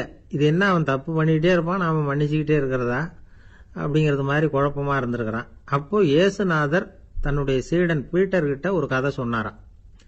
அந்த கதை இன்றைக்கு நாம எல்லாரும் சிந்தித்து பார்க்க வேண்டிய ஒரு கதை. அதாவது மன்னிப்பை விரும்புகிறவர்கள் மன்னிக்கவும் தயாராக இருக்க வேண்டும் அப்படிங்கிறது தான் அந்த கதையினுடைய தத்துவம். அந்த இயேசுநாதர் சொன்ன கதை என்னன்னா, ஒரு மன்னர் இருந்தார். அவர் ஒரு நாள் அரண்மனையில் உட்காந்து கணக்கு வழக்குகள்லாம் பார்த்துக்கிட்டு இருந்தார். நம்ம அரண்மனையிலிருந்து யார் யார் அரசாங்க கடன் வாங்கியிருக்கிறாங்க, யார் யார் திருப்பி செலுத்தி இருக்கிறாங்க அப்படிங்கிற விவரத்தையெல்லாம் பார்த்துக்கிட்டு இருந்தார். அப்போதான் புரிஞ்சுது, அந்த அரண்மனையில் வேலை செய்கிற ஒருத்தனே அரசாங்க கடன் ஒரு வாங்கியிருக்கிறான். எவ்வளவு? 10,000 பொற்காசுகள் வாங்கியிருக்கான் கடன். இந்த 10,000 பொற்காசுகளை திருப்பி செலுத்தல அரசாங்கத்துக்கு. இது மன்னர் கவனத்துக்கு வந்தது. உடனே நம்ம அரண்மனையில் இருக்கிறவனே அரசு கடன் வாங்கி திருப்பி செலுத்தாம இருக்கான், அவனை கூப்பிட்டு வாங்கன்னு சொல்லி கூப்பிட்டுட்டு வந்தாங்களாம். விசாரிச்சிருக்கிறாங்க, என்னப்பா நீ எவ்வளவு ஒன்று? ஆமாங்க 10,000 பொற்காசுகள் வாங்கியிருக்கிறேன், இன்னும் திருப்பி கட்டலைன்னு இருக்கான். உடனே அவர் மன்னர் சொல்லியிருக்கிறார், நம்ம சட்டத்திட்டப்படி நீ உடனே பணத்தை திருப்பி கட்டிடு. அப்படி உன்னால கட்ட முடியலன்னா உன்னுடைய வீடு வாசல் சொத்து சுகம் எல்லாத்தையும் வித்து அந்த பணத்தை அரசு கருவூலத்தில் சேர்த்துக்கிறதுக்கு நானே ஏற்பாடு பண்ணிடுறேன் அப்படின்னு அந்த மன்னர் சொன்னாராம். இவன் அப்படியே அதிர்ச்சி ஆயிட்டான். அப்படியே பொத்துன்னு காலில் விழுந்தானா, மன்னா என்னை மன்னிச்சுங்க, என்னால் முடியல, எனக்கு மன்னிப்பு கொடுங்க அப்படின்னு இருக்கான். உடனே அவர் எழுந்திருச்சு, சரி நீ மன்னிப்பு கேட்டுவிட்ட, அதனால உன்னை மன்னிக்கிறேன், நீ பணம் கட்ட வேண்டாம் அப்படின்னு சொல்லி அந்த மன்னர் அவனை விட்டுட்டாராம். பணத்தையும் தள்ளுபடி பண்ணிட்டார், நீ திருப்பி கட்ட வேண்டான்னு. இவனுக்கு ரொம்ப மகிழ்ச்சி. அதனால ரொம்ப உல்லாசமா வந்துகிட்டு இருக்கிறான். தெருவில் வந்துகிட்டு இருக்கிறப்ப இவங்கிட்ட கடன் வாங்கின ஒருத்தன் எதுக்கு வந்துகிட்டு இருக்கான். அவன் இவங்கிட்ட ஒரு 100 பொற்காசுகள் கடன் வாங்கியிருக்கான். அவன் வந்தான், இவன் போய் அவன் சாட்டையை பிடிச்சிக்கிட்டான், நீ எப்படா என் கடனை திருப்பி கொடுக்க போறேன்னு. அவன் இப்போ முடியல, கொஞ்சம் பொறுத்துக்கா, அப்புறம் தாரேன் இருக்கான். அதெல்லாம் முடியாது, நீ கொடுத்து தான் ஆகணும் அப்படின்னு இவன் புடிவமாக சொல்றான். இப்போ நிலைமையை பாருங்க, இவன் ஏற்கனவே இவன் 10,000 பொற்காசுகள் அரசாங்கத்தில் கடன் வாங்கினா அதுக்கு மன்னிச்சு விட்டுட்டார் இவனை. ஆனால் இவன் இன்னொருத்தனை மன்னிக்கிறதுக்கு தயாரா இல்லை. இவங்கிட்ட கடன் வாங்கின இன்னொருத்தன் 10 பொற்காசுகள், அவனை மன்னிக்க தயாரா இல்லை. அவனை கொண்டு போய் நீதிமன்றத்தில் கொண்டு போய் நிறுத்தி தண்டனை வாங்கி கொடுத்துட்டான். நீதிபதி என்ன சொன்னார், அந்த இவன் வாங்கின பொற்காசுகளை திருப்பி கட்டுற வரைக்கும் ஜெயிலில் இருக்கணுங்கிறது தீர்ப்பு. ஆனால் உடனே அரசர் காதில் வந்து விழுந்தது. சொல்லிட்டாங்க, உங்ககிட்ட மன்னிப்பு வாங்கிட்டு போனானே ஒருத்தன், அவன் இன்னொருத்தனை மன்னிக்கிறதுக்கு தயாரா இல்லை, அவனை கொண்டு போய் ஜெயிலில் அடைச்சிட்டான் அப்படின்னு. உடனே மன்னர் பார்த்தார், இவனை மறுபடியும் கூப்பிட்டு வர சொன்னார். தபாரப்பா, நான் உன்னை மன்னிச்சு விட்டேன், ஆனால் நீ இன்னொருத்தனை மன்னிக்கிறதுக்கு தயாரா இல்லை, அதனால என்னுடைய தீர்ப்பையும் மாத்துறேன், நீயும் அரசு கடன் தீர்ற வரைக்கும் ஜெயிலில் தான் இருக்கணும் அப்படின்னு சொல்லி ஜெயிலுக்கு அனுப்பிச்சிட்டாராம். இப்படி ஒரு கதையை இயேசுநாதர் தன்னுடைய சீடருக்கு சொன்னதாக ஒரு வரலாறு. அது என்ன, அதிலிருந்து நாம புரிந்து கொள்ள வேண்டியதுன்னா, நாம மன்னிக்கப்படணும்னு நாம விரும்புறோம்னா நாம இன்னொருத்தரை மன்னிக்கிறதுக்கு தயாரா இருக்கணும். அதனால நாம இன்னொருத்தரை யாரையும் மன்னிக்க மாட்டோம், ஆனா என்ன இன்னொருத்தர் மன்னிக்கணும் அப்படிங்கிறது மாதிரி செய்யக்கூடாதுன்னு சொல்லுவாங்க. அது மாதிரி நாம இப்ப இது தப்பா புரிஞ்சுக்கிறவங்களும் இருக்கிறாங்க. பாவம் மன்னிப்புங்கிறதுலாம் எதுக்குன்னா, அதாவது மறுபடியும் பாவம் செய்யாம இருக்கிறதுக்காக தான். அதான் மன்னிக்கிறாரே அப்படிங்கிறதுக்காக மறுபடியும் பாவம் பண்ணிட்டு இருக்கிறது இல்லை. அதான் ஒருத்தர் கேட்டாராம், பாவத்திலிருந்து மன்னிப்பு கிடைக்கணும்னா நீ என்ன செய்யணும் அப்படின்னு கேட்டிருக்காரு. அதுக்கு அவன் சொல்லியிருக்கிறான், நான் முதல்ல பாவம் செய்யணும், அப்போதானே மன்னிப்பு கிடைக்கும் அப்படின்னு நானா. இப்படிப்பட்டவர்கள் தான் இன்னைக்கு உலகத்தில் அதிகமாக இருக்கிறாங்க. அதனால இந்த மன்னிப்பின் மகத்துவம்ங்கிறது இயேசுநாதர்கிட்ட தான் நாம புரிஞ்சுக்கணும். அந்த இயேசு சொன்ன அந்த மன்னிக்கிற மனோபாவம் இருந்தால் இன்னைக்கு உலகம் பூராவும் அமைதி பூங்காவாக இருக்கும். அதில் ஒன்றும் ஆச்சரியமே இல்லை, அதில் ஒன்றும் சந்தேகமும் இல்லை. அதனால மன்னிக்கிற மனோபாவத்தை நாம எல்லாரும் நமக்குள்ளே வளர்த்து கொள்ள வேண்டும் அப்படிங்கிறது தான் நாம இன்றைக்கு எல்லோரும் சிந்தித்து பார்க்க வேண்டிய ஒரு செய்தி. ஒரு வயசான அம்மா தெரு வழியா போயிட்டு இருந்தாங்க. அவங்க கையில எண்ணத்தையோ வச்சுக்கிட்டு அதை அடிக்கடி பார்த்துக்கிட்டே இருந்தாங்க. ஒருத்தன் மெதுவா அவங்க கிட்ட போய் கையில் இருக்கிறது என்ன அப்படின்னு எட்டி பார்த்தா அவங்க கையில 4 பல்லு இருந்துதான். இவன் ஆச்சரியமா அந்த அம்மாவை பார்த்தான். ஏம்மா, உனக்கு என்ன பைத்தியமா, ஏது இந்த பல்லு, இதை என்னத்துக்காக கையில் வச்சுக்கிட்டு அலைஞ்சிக்கிட்டு இருக்கிற அப்படின்னு கேட்டிருக்கான். அதுக்கு அந்த அம்மா விவரம் சொல்ல ஆரம்பிச்சாங்களாம். இதை பாருப்பா, எனக்கு ஒரு மகன் இருந்தான், அவனை ரொம்ப செல்லமாக வளர்த்தேன். அவனை தரையிலேயே நடக்க விடுறதில்ல, எப்பவும் தூக்கி வச்சுக்கிட்டு இருப்பேன். அவன் நல்லா பெரியவனாகி பள்ளிக்கூடம் போகிறப்ப கூட அவன் புஸ்தக மூட்டையை நான் தான் சுமந்துக்கிட்டு போவேன். பார்க்குறவங்க கூட கேலி பண்ணுவாங்க, ஏம்மா படிக்க போகிறது நீயா உன் பிள்ளையான்னு கேட்பாங்க. அவன் இன்னைக்கு எவ்வளவோ பெரிய மனுஷன் ஆயிட்டான், வெளிநாட்டில் பெரிய உத்தியோகத்தில் இருக்கான். சமீபத்தில் இங்கே வந்துட்டு போனான். ஒரு நாள் ஏதோ கோபத்தில் என்ன அரைஞ்சுட்டான். அப்போ இந்த 4 பல்லும் கீழே விழுந்துட்டுது. இன்னமும் கூட விழுந்திருக்கும், ஆனால் பல்லு தான் இல்லை. என் புள்ள அரைஞ்சதுனால விழுந்த பல்லு இல்லையா அது, அதனால இதை எப்பவும் என் கையிலேயே வச்சுக்கிட்டு ஆசையோடு பார்த்துக்கிட்டு இருக்கிறேன். அவன் தான் வெளிநாட்டுக்கு போட்டான், அவனை பார்க்க முடியாத ஏக்கத்தை நான் இந்த பல்லை பார்த்து போக்கிக்கிறேன் அப்படின்னு நாங்களாம் அந்த அம்மா. இந்த கதை எதுக்காகன்னா, தாய் அன்பு அப்படிங்கிறது எப்படிப்பட்டதுங்கிறத புரிஞ்சுக்கிறதுக்காக. கல்யாணம் ஆனதுக்கு அப்புறம் தாயை மறந்து விடுறவங்க எத்தனை பேர் இந்த உலகத்தில், அவங்க காதில் விழணுங்கிறதுக்காக தான் இந்த தகவல். ஆனால் ஒரு விஷயம் மட்டும் நல்லா புரிஞ்சுக்கணும், தாயை மதிக்க தெரிஞ்சவங்க தான் இன்னைக்கு வாழ்க்கையில் எல்லா விதத்துலேயும் முன்னுக்கு வந்திருக்கிறாங்க. வேணும்னா விசாரித்து பார்த்துக்குங்க. இன்னொரு அம்மா இருந்தாங்க, அவங்க தினமும் ஒரு கோயிலுக்கு வருவாங்க. சாமியை பார்த்து, கடவுளே நான் இறந்து போனால் நரகத்துக்கு போகணும் அப்படின்னு வேண்டிக்குவாங்களாம். எல்லாரும் சொர்க்கத்துக்கு போகணும்னு தானே கடவுள்கிட்ட வேண்டிக்குவாங்க.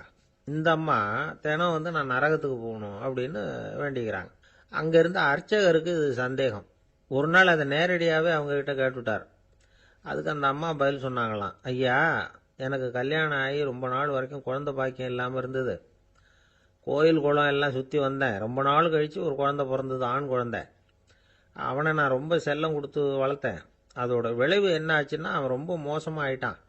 கெட்ட பழக்க வழக்கம்லாம் கற்றுக்கிட்டான். அவன் இறந்து போனால் நிச்சயம் அவனுக்கு நரகம்தான் கிடைக்கும்.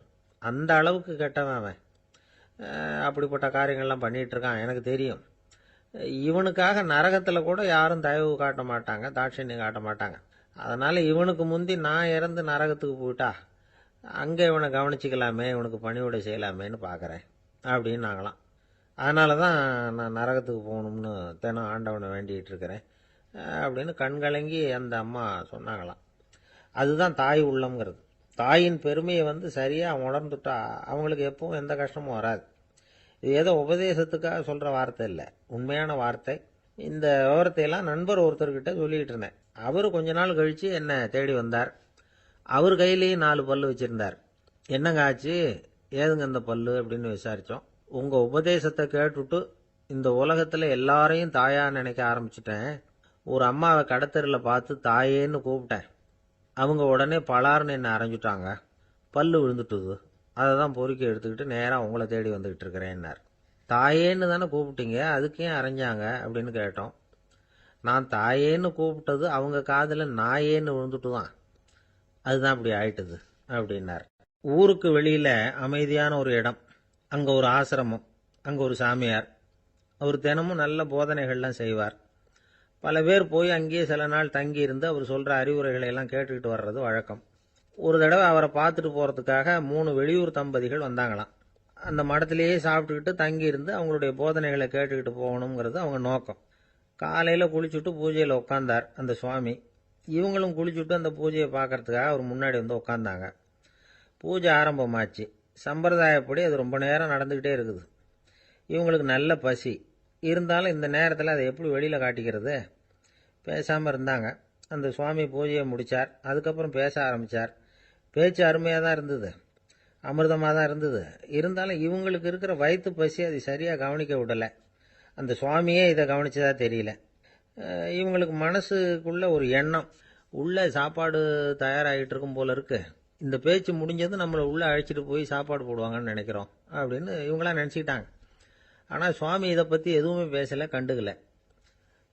ஒரு அம்மாவால் அதுக்கு மேலே சும்மா இருக்க முடியுமா? முடியல.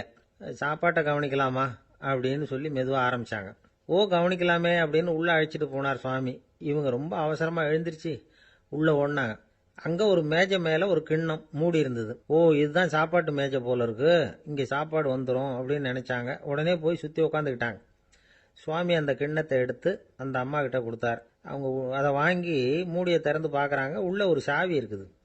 ஓ சரிதான், இது சமையலறை சாவி போல இருக்கு, அங்கே போய் அதை திறந்து சாப்பாட்டை நாமே எடுத்துக்கிட்டு இங்கே வச்சுக்கிட்டு சாப்பிட்ணும் போல இருக்கு அப்படின்னு நினச்சாங்க. சாவி இருக்கு இல்லையா, வாங்க பூட்டு நிறையா காட்டுறேன் அப்படின்னு சுவாமி அவங்கள அழைச்சிட்டு போனார், காட்டினார். இவங்க அந்த அறையை ரொம்ப ஆவலோடு திறந்தாங்க. உள்ளே பார்த்தா அங்கே அரிசி, பருப்பு, விதவிதமான காய்கறி எல்லாம் இருக்குது. சமையலுக்கு வேண்டிய மிளகாய், எண்ணெய், பால், தயிர், நெய் இப்படி எல்லாமே இருக்குது. அடுப்பு, விறகு, நெருப்பு போட்டி அது கூட அங்கே இருக்குது. சாப்பாடு தயாராக இருக்கும்னு நினச்சிக்கிட்டு போனால் இப்படி இருக்குதே அப்படின்னு சொல்லி அதை பார்த்ததும் ரொம்ப சோர்ந்து போட்டாங்க அவங்க.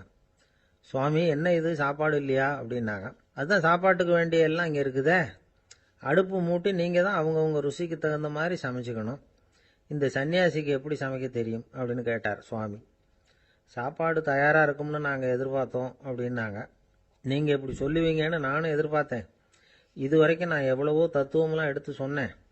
எல்லாத்தையும் விட இதுதான் அனுபவபூர்வமான தத்துவம். ஆண்டவன் நமக்கு நல்ல மனசை கொடுத்துருக்குறான், நல்ல வாய்ப்புகளையும் தந்திருக்கிறான், அதையெல்லாம் பயன்படுத்திக்கக்கூடிய மூளையையும் சிந்தனையையும் கொடுத்துருக்குறான். அதனால் அடுப்பை தான் நீங்கள் மூட்டணும், அடுப்பை நீங்கள் தான் மூட்டணும், உங்களுக்கு உகந்ததை நீங்கள் தான் சமைச்சு ருசித்து அனுபவிக்கணும். ஆண்டவனே அதை செஞ்சுக்கிட்டு இருக்க மாட்டான் அப்படின்னாராம் அந்த சுவாமி. நம்முடைய வாழ்க்கையில் பல நல்ல பலன்களை பெறறதுக்கு நாம் தான் முயற்சி பண்ணணும். அதுக்குரிய சூழ்நிலையைத்தான் ஆண்டவன் கொடுப்பானே தவிர அதை விளக்கறதுக்காக தான் அந்த சுவாமி அப்படி செஞ்சு காட்டியிருக்கிறார். இது ஒரு பெரியவர் இப்படி ஒரு விளக்கம் கொடுத்தார். அதுக்கப்புறம் அந்த 3 தம்பதிகளும் தெளிவடைஞ்சுட்டாங்களாம். நாம் தெளிவடைகிறது எப்போங்கிறது தான் தெரியல அப்படின்னு பல பேர் இதை கேட்டுட்டு சொல்லிகிட்டு இருக்கிறாங்க. இந்த கதையை நம்முடைய நண்பர் ஒருத்தர்கிட்ட சொன்னேன். அந்த நண்பர் ரொம்ப சந்தோஷப்பட்டார். நீங்கள் சொல்கிறது கரெக்டு சார், ஆனால் நான் அதை விட ஒரு படி மேலே சார். எனக்கெல்லாம் அரிசி, பருப்பு இருக்கிற ரூம் எதுன்னு கையை காட்டிட்டா போதும், உடனே கிண்ணத்துலேருந்து சாவியை எடுத்து கொடுக்கணுங்கிற அவசியம்லாம் இல்லை எனக்கு. அப்புறம் எப்படி ரூமை திறந்துருவீங்க அப்படின்னு கேட்டேன். பூட்டை உடைச்சி திறந்துருவேன், அதுதான் எனக்கு பழக்கம் அப்படிங்கிறார். செய்ய வேண்டியவற்றையும் விலக்க வேண்டியவற்றையும் சொல்லுகிற 2ஆம் பாடல். வையத்து வாழ்வீர்கள் நாமும் நம் பாவைக்குச் செய்யும் கெரிசைகள் கேளீரோ, பார்க்கடலுள் பையத்துயின்ற பரமன் அடிபாடி நெய்யுண்ணோம் பாலுண்ணோம் நாட்காலே நீராடி மையிட்டெழுதோம் மலர் இட்டு நாம் முடியோம் செய்யாதன செய்யோம் தீக்குறளைச் சென்றோதோம் ஐயமும் பிச்சையும் ஆம்தனையும் கைகாட்டி உய்யுமாறு எண்ணி உகந்தேலோர் எம்பாவாய். பாடலின் பொருள்: இந்த உலகத்தில் வாழும் பேறு பெற்றவர்களே, நாம் நமது இந்த பாவை நோன்புக்கென கைக்கொள்ளும் முறைகளை கேட்டுக்கொள்ளுங்கள். திருப்பார்கடலில் யோக நித்திரை புரிகின்ற எம்பெருமானின் திருவடிகளை புகழ்ந்து பாடுவோம். நீ பால் என்று நாவிற்கு ருசியான பண்டங்களை தேடி நாம் ஓடமாட்டோம், உண்ணமாட்டோம். விடியற்காலையில் நீராடுவோம். உடலை அலங்குபடுத்திக் கொள்ளுகிற கண்ணுக்கு மையிடுதல், கூந்தலுக்கு மலரால் அலங்காரம் செய்து கொள்ளுதல் ஆகிய அழகு செய்யும் செயல்களை ஒதுக்கி வைப்போம். செய்யத்தகாதன என்று விலக்கப்பட்ட செயல்களை ஒருபோதும் செய்ய மாட்டோம். கோள் சொல்லுதலை செய்ய மாட்டோம். முடிந்த அளவுக்கு தான தர்மங்கள் செய்வோம். உய்ந்து போவதற்கான வழியை நினைத்து மகிழ்ச்சியோடு இந்த நோன்பில் நாம் ஈடுபடுவோம் என்பது பாடலின் திரண்ட பொருள். வையத்து வாழ்வீர்கள் நாமும் நம் பாவைக்கு செய்யும் கிரிசைகள் கேளீரோ. வையத்து வாழ்வீர்கள். நான் ஒரு முரண் சொல்லட்டுமா? இந்த உலகத்தில் பல பேர் தனக்குள் மட்டும் வாழ்கிறார்கள். எப்படி? உச்சந்தலையிலிருந்து உள்ளங்காலுக்குள்ளாக அவர்கள் உலகமே முடிந்து விடுகிறது. தான் தான் தான் தான் என்று தன்னை பற்றி மட்டுமே கவலைப்படுகிறார்கள். தன்னில் மட்டுமே வாழ்கிறார்கள். ஆனால் இவர்கள் வையத்து வாழ்வீர்கள். அதாவது ஊரும் உலகும் நன்மை பெற வேண்டும் என்ற நல்லெண்ணத்தோடு வாழ்கிறார்கள். நாம் பிரபஞ்சத்தோடு பின்னப்பட்டிருக்கிறவர்கள் என்கிற எண்ணத்தோடு இந்த வையத்தை பற்றிய கவலை உடையவர்கள். எனவே வையத்தில் வாழ்கிறவர்கள் வையத்து வாழ்வீர்கள். இந்த வையம் என்ற சொல்லின் மூலம் வையத்து வாழ்வாங்கு வாழ்தல் என்ற திருவள்ளுவர் நமக்கு நினைவூட்டப்படுகிறார். இதில் பாவை நோன்புக்குரிய கிரியைகள் இந்த பாடலில் பேசப்படுகின்றன. ஒரு லீடர்ஷிப் குவாலிட்டி என்கிற தலைமை பண்பு, டூஸ் அண்ட் டோன்ட்ஸ் என்ன என்பதை தன்னை பின்பற்றி வருகிறவர்களுக்கு தெளிவாக விளக்கிவிட வேண்டும். இந்த வையம் ஏன் பெருமையுடையது தெரியுமா? வைகுந்தத்திலே இருக்கிற பெருமான் கூட அங்கில்லாத ஒரு ஒளியோடு இந்த பூமிக்கு வந்து மக்களுக்கு அருள் புரிந்து கொண்டு இருக்கிறார். எனவே இந்த வையம் சிறப்புடையது. இந்த வையத்து வாழுகின்ற இளம் பெண்களே, நாம் நம் பாவைக்கு, இந்த பாவை நோன்புக்கு மண்ணிலே ஒரு பாவை பிம்பத்தை பிடித்து அதற்கு இந்த நோன்பு நடத்துவதாலே இதற்கு பாவை நோன்பு என்று பெயர் வந்தது. நாமும் நம் பாவைக்கு இந்த நோன்பிலே நாம் செய்யும் கிரிசைகள் கேளீரோ. ஏன் வையத்தை வாழ்த்துகிறாள்? ஆயர்பாடியிலே வயது போனவர்கள் எல்லாம் கிருஷ்ணனோடு சேர ஒட்டாதபடி அப்போது தடுத்திருந்தார்கள். இப்போது அனுமதி கொடுத்திருப்பதாலே அவர்களை வாழ்த்துகிறாள் என்று எடுத்துக்கொள்ளலாம். என்ன கிரிசைகள், செய்யும் கிரிசைகள்? இது அபிசார ஹோமத்தை போல் பிறரை அழிப்பதற்கான ஒரு முயற்சி அல்ல, வாழச் செய்யும் நோன்பு. இதில் நீங்கள் காது கொடுத்து கேட்பதே இன்பம். இது பெருமானுடைய பெருமையினை நீங்கள் காது கொடுத்து கேட்பதே பெருமை. இந்த பாவை நோன்பை பற்றி தொடங்குகிறவள் அன்றைக்கு கண்ணால் கோபியர்கள் அனுபவித்ததை நாம் காதால் இன்றைக்கு அனுபவித்துக் கொண்டிருப்பதால் வையத்து வாழ்பவர்கள். அதற்கு அடுத்த வரி, காதால் எப்படி அனுபவிக்கிறார்கள்? பையத்துயின்ற பரமன் அடிபாடி நெய்யுண்ணோம். பையத்துயின்ற பரமன். இந்த பைய என்ற சொல் இருக்கிறதே, பொதுவாக தமிழிலே எல்லாருக்கும் புரியும் என்று சொல்ல முடியாது. பாண்டி நாட்டு வார்த்தை. தமிழ்நாட்டிலே மதுரைக்கு அப்புறமாக தெற்கு புறத்துக்கு நீங்கள் போனால்தான் பைய என்ற வார்த்தையை கேட்கலாம். யாராவது வந்தால் பைய வாங்க, பைய இருங்க, பைய போலாமே, பைய மெதுவா அப்படின்னு. அவர் எப்படி படுத்திருக்கிறாராம்? பாம்பல, பாம்புக்கு நோகுமோ தனக்கு நோகுமோ அப்படின்னு பட்டும் படாமலும் படுத்திருக்கிறாராம். சரியா சொல்றதா இருந்தால் தூங்காமல் தூங்கி கொண்டு இருக்கிறாராம். ஏன்? அது யோக நித்திரை, அரிதுயில் அல்லவா? காரணம், முழுமுதற் பொருளாகிய நாராயணன் உறங்கிவிட்டால் இந்த உலகம் என்னாகும்? கூப்பீடு கேட்கும் இடமாக அந்த பார்க்கடலுள் வந்து அவன் படுத்து கிடக்கிறான். பின்னாலே சொல்ல போகிற பல விஷயங்கள் முக்கியம் என்றாலும் கூட இந்த பாம்பேடில் படுத்திருப்பது என்பது ஒரு தனித்த சிறப்பு. ஆழ்வார்கள் அனுபவித்த ஒரு திருக்கோலம்.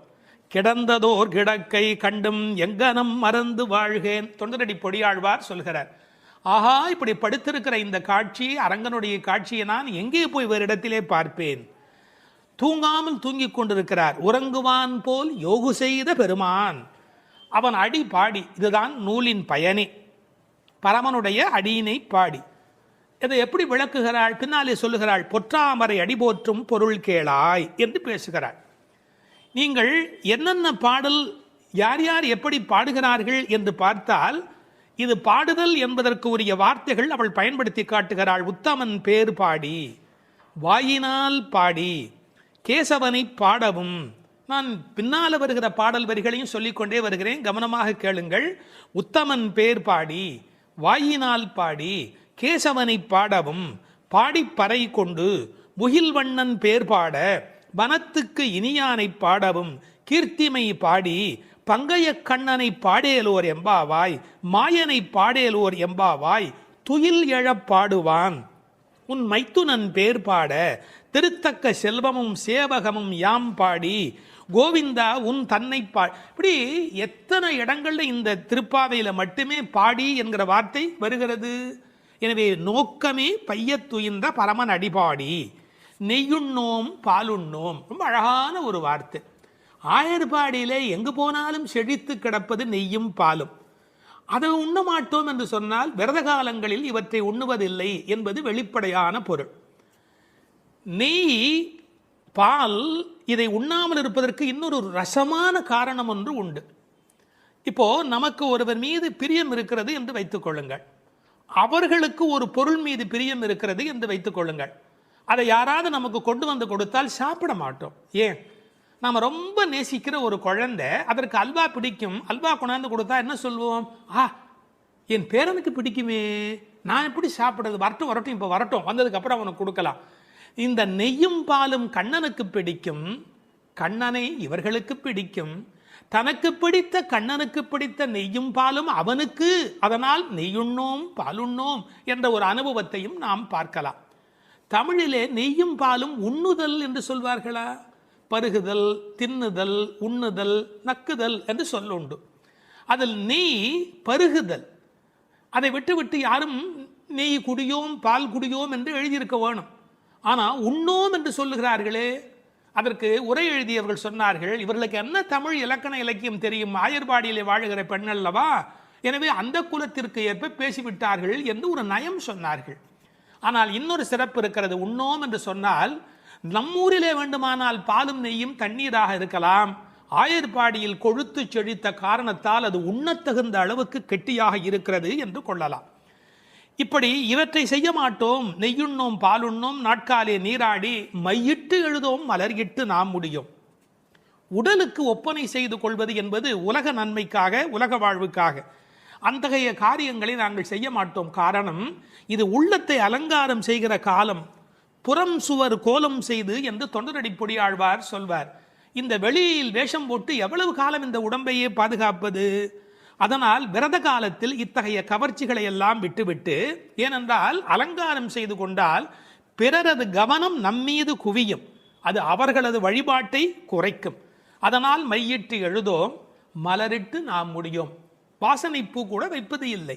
அதில் இன்னொரு பொருள் இருக்கிறது. மலரிட்டு நாம் முடியும் என்றால் காதலில் கண்ணன் வந்து முடித்து விட வேண்டுமே ஒழிய நாங்களாகவே பூ வைத்துக் கொள்வதா? நாம் முடியும் என்று கூட ஒரு பாவனையில் அர்த்தம் சொல்லலாம். செய்யாதன செய்யும், செய்யக்கூடாத காரியங்களை நாங்கள் செய்ய மாட்டோம். பெரியோர்களால் விலக்கப்பட்ட காரியங்களை நமக்கு மற்றவர் என்ன செய்யக்கூடாது என்று நினைக்கிறோமோ அதை நாம் மற்றவருக்கு செய்யக்கூடாது. என்ன முக்கியம் தெரியுமா? தூய உள்ளமின்றி செய்யும் வழிபாடுகள் பயனற்றவை. கோள் மூட்டுதல், தீக்குறளை சென்று ஓதோம், பிறருக்கு தீங்கு செய்வது என்பது கொடுமையில் மிகப்பெரிய கொடுமை. கோள் சொல்லுதல் என்பது சப்தமில்லாமல் கடிக்கிற ஒரு பாம்பு போலே. கற்களால் ஒருவனை காயப்படுத்துவதை காட்டிலும் சொற்களால் காயப்படுத்துவது மன்னிக்க முடியாதது என்கிறார் திருவள்ளுவர். உயிரை மாய்ப்பதை விட ஒருவன் பெருமையை மாய்ப்பது பாவத்தில் பெரிய பாவம். எனவே தீக்குறளை சென்று ஓதோம். ஐயமும் பிக்ஷையும் ஆம்தனையும் கைகாட்டி. ஐயம் பிக்ஷை என்பது பிரம்மச்சாரிகளுக்கும் சன்னியாசிகளுக்கும் கொடுக்கிற அந்த பொருள் பிக்ஷை. ஐயம் என்பது இல்லறத்தாரும் பசித்து வருகிற போது கொடுப்பது. கேட்டவன் என்ன தகுதியில் இருக்கிறானோ அதற்கு ஏற்ப நாம் கொடுக்க வேண்டும். திருவள்ளுவர் செல்விருந்தோம்பி வருவிருந்து என்று ஒரு வார்த்தை எழுதுவார். செல்விருந்து என்றால் கேட்காமல் போகிறவன், அவனுக்கும் கொடுக்க வேண்டும். வருவிருந்து கேட்டு வருகிறவன். அப்படி ஐயமும் இட வேண்டும், பிட்சையும் இட வேண்டும். இதுபோல் கொடுக்கிற விஷயத்தில் பிறரை ஏவக்கூடாது. நாம் நம்முடைய கைகளாலே செய்ய வேண்டும். சில வீட்டில் தானம் போடுகிற போது குழந்தை கையில் கொடுத்து அரிசி போட சொல்வார்கள், கொஞ்சமாக போகுமே என்ற ஒரு எண்ணத்தினாலே. எனவே ஆம்தனையும் கைகாட்டி எவ்வளவு முடியுமோ அவ்வளவு நாம் இந்த உலகத்தில் கொடுப்பதற்கு கடமைப்பட்டிருக்கிறோம். இந்த உலகத்தில் கடவுள் செல்வத்தை உருவாக்கினார், மனிதன் வறுமையை உருவாக்கினான். எனவே கட்டாயத்தால் தருவதை தாண்டி கருணையினால் தருவதுதான் நோன்பினுடைய முழு பயனாக அமைய முடியும். ஐயமும் பிட்சையும் ஆம்தனையும் கைகாட்டி உய்யுமாறு எண்ணி உகந்தேலோர் எம்பாவாய். இதை உய்யும் ஆறு என்று பிரிப்பார்கள், உய்யுமாறு என்றும் சொல்வார்கள். மிக ஆழங்கால் பட்ட பெரியவர்கள் எம்பெருமானாருக்கு திருக்கட்சி நம்பிகள் தேவராஜ பெருமாள் 6 வார்த்தை உபதேசித்தாரே, அது இங்கே நினைப்பதற்கு உரியது என்று உள்ளுரை சொல்வார்கள். இதில் பிரவர்த்தி ரூபம், நிவர்த்தி ரூபம் என்று 2 பிரிவு உண்டு. நாட்காலை நீராடுதல், பரமநடிபாடுதல், ஐயமும் பிட்சையும் ஆம்தனையும் கைகாட்டுதல் பிரவர்த்தி ரூபம். நெய்யுண்ணோம் பாலுண்ணோம் மையெழுதாமே மலர் முடியாமை செய்யாதன செய்யாமை தீக்குறளை ஓதாமை நிவர்த்தி ரூபம். உடல் தூய்மையில் தொடங்கி உள்ள தூய்மையில் வாழ்ந்து உயிர் தூய்மையில் முக்தி அடையக்கூடிய வகையில் உய்யுமாறு எண்ணி உகந்து வாழ்வோம் என்கிறாள் ஆண்டாள் நாச்சியார்.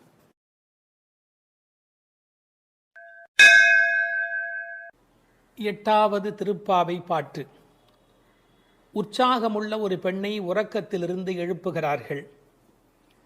கீழ்வானம் வெள்ளென்று எருமை சிறுவீடு மேய்வான் பரந்தனகான் மிக்குள்ள பிள்ளைகளும் போவான் போகின்றாரை போகாமல் காத்து உன்னை கூவுவான் வந்து நின்றோம் கோதூகலமுடைய பாவாய் எழுந்திராய் பாடிப்பறை கொண்டு மாவாய் பிளந்தானை மல்லரை மாட்டிய தேவாதி தேவனைச் சென்று நாம் சேவித்தால் ஆவா என்று ஆராய்ந்து அருளேலோர் எம்பாவாய்.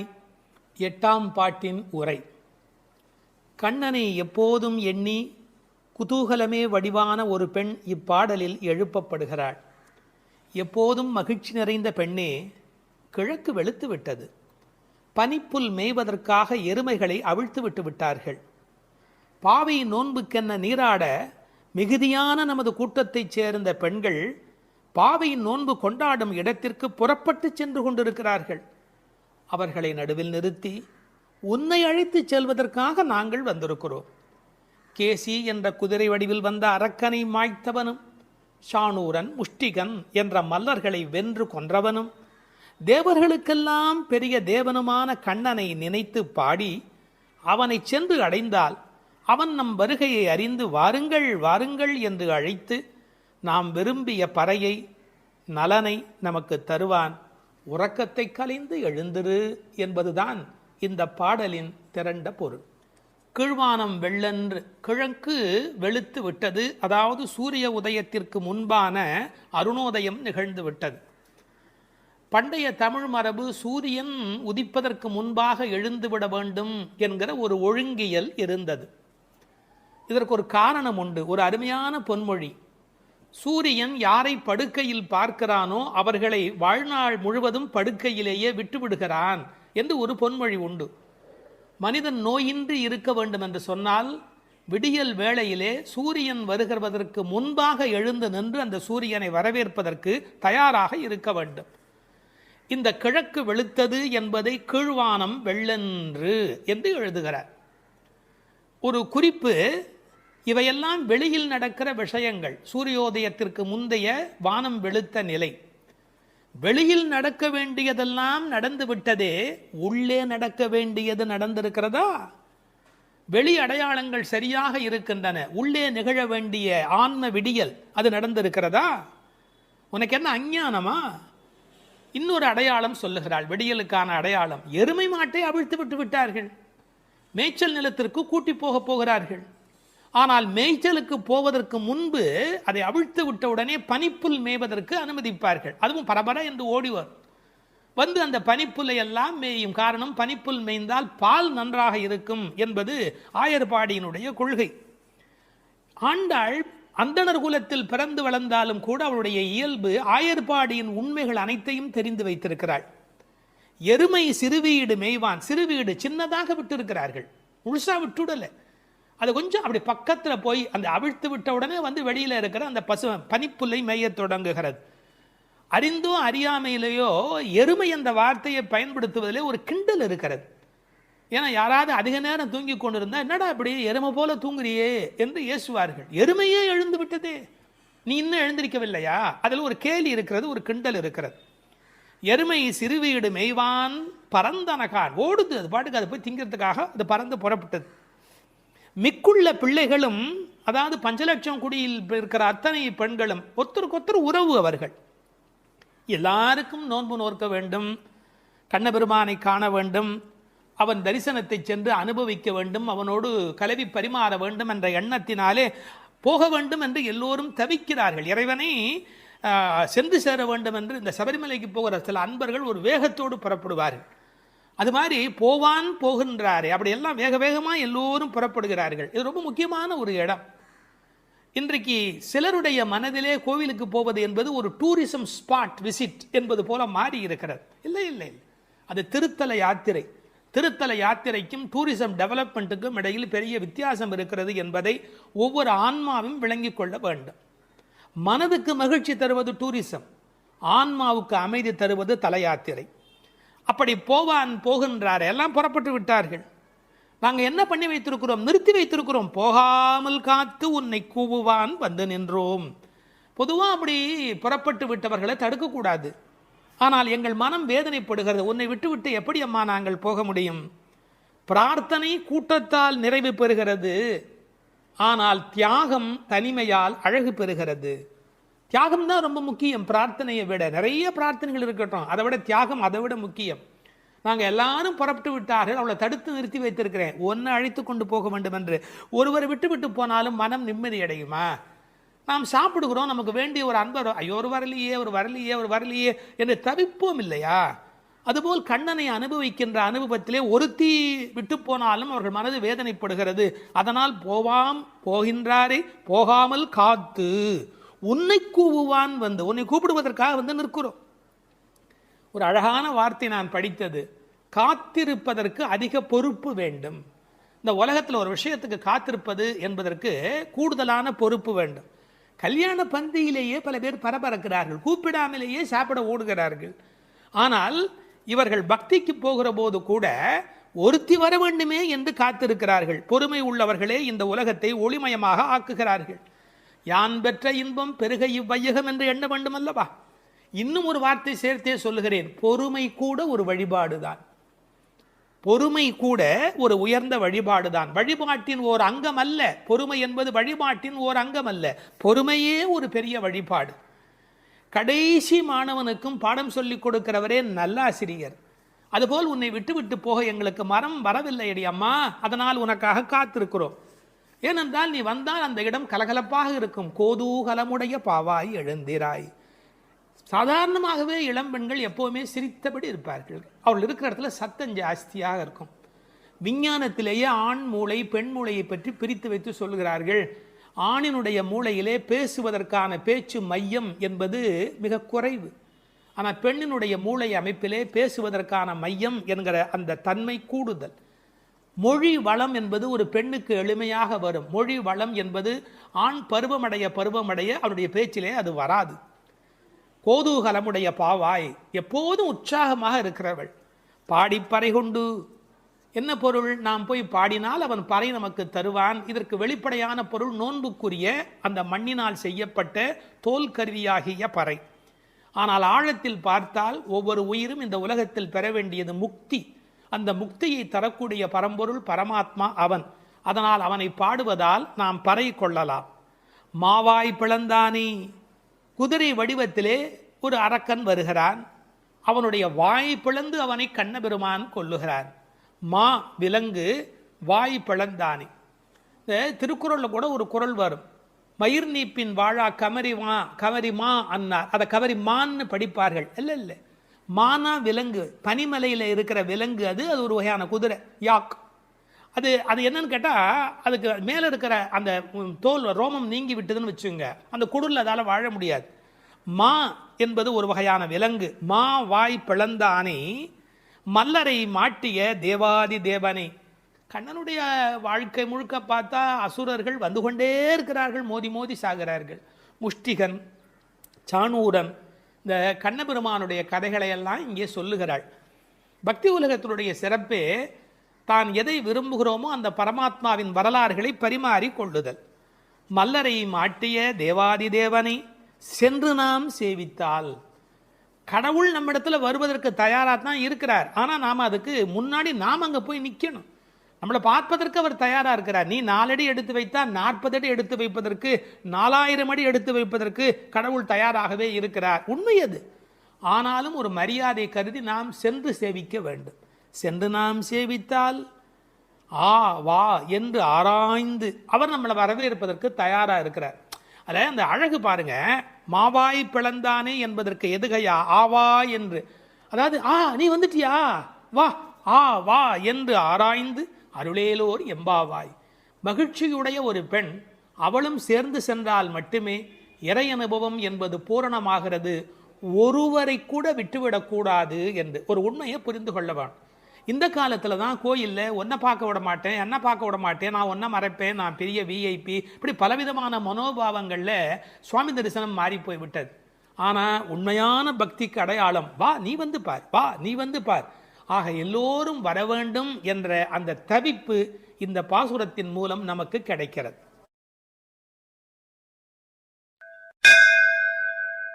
மார்கழி திங்கள் மதி நிறைந்த நன்னாளால் நீராடப் போதுவீர் போதுமினோ நேரிழையீர் சீர்மல்கும் மாய்பாடிச் செல்வச் சிறுமீர்கள் கூர்வேல் கொடும் தொடிலன் நந்தகோபன் குமரன் ஏறார்ந்த கண்ணி யசோதை இளம் சிங்கம் கார்மேனிச் செங்கண் கதிர் மதியம் போல் முகத்தான் நாராயணனே நமக்கே பறை தருவான் பாரோர் புகழப் படிந்தேலோர் எம்பாவாய்.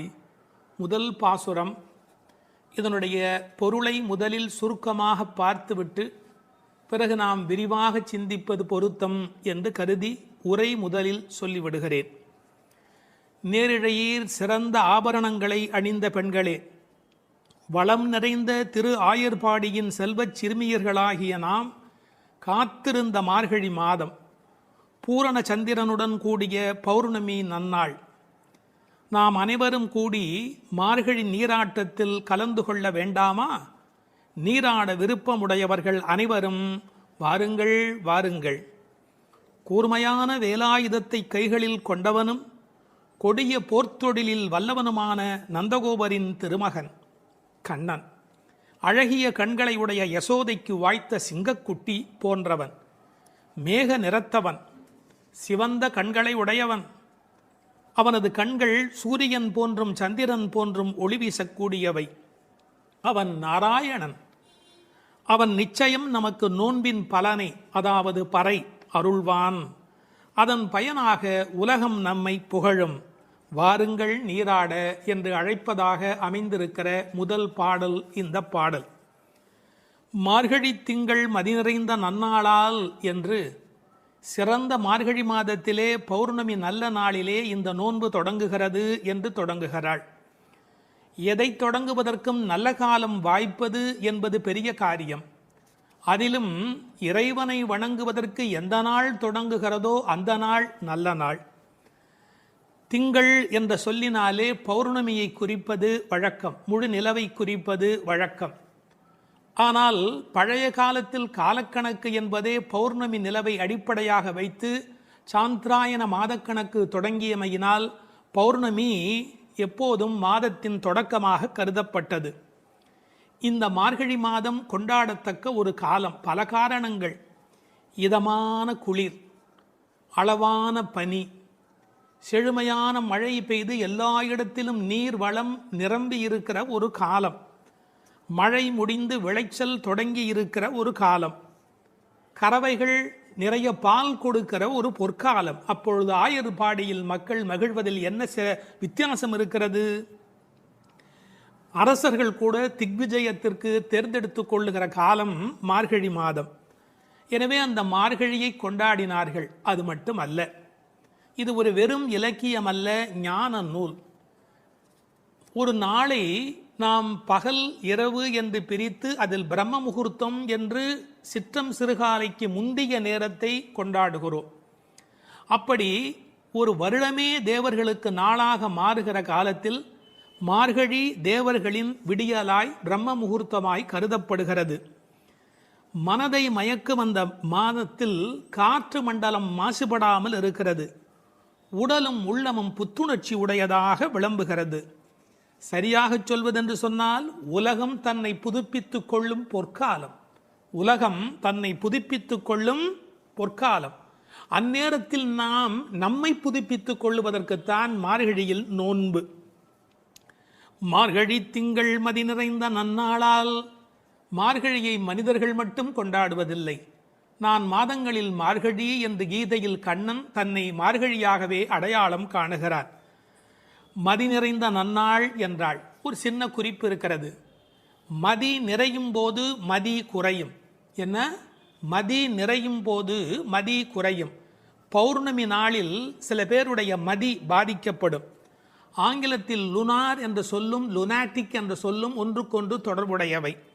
உணர்ச்சி மேலோங்குவதால் மனம் தடுமாறுகிற காலம் மதி நிறைகிற காலம்.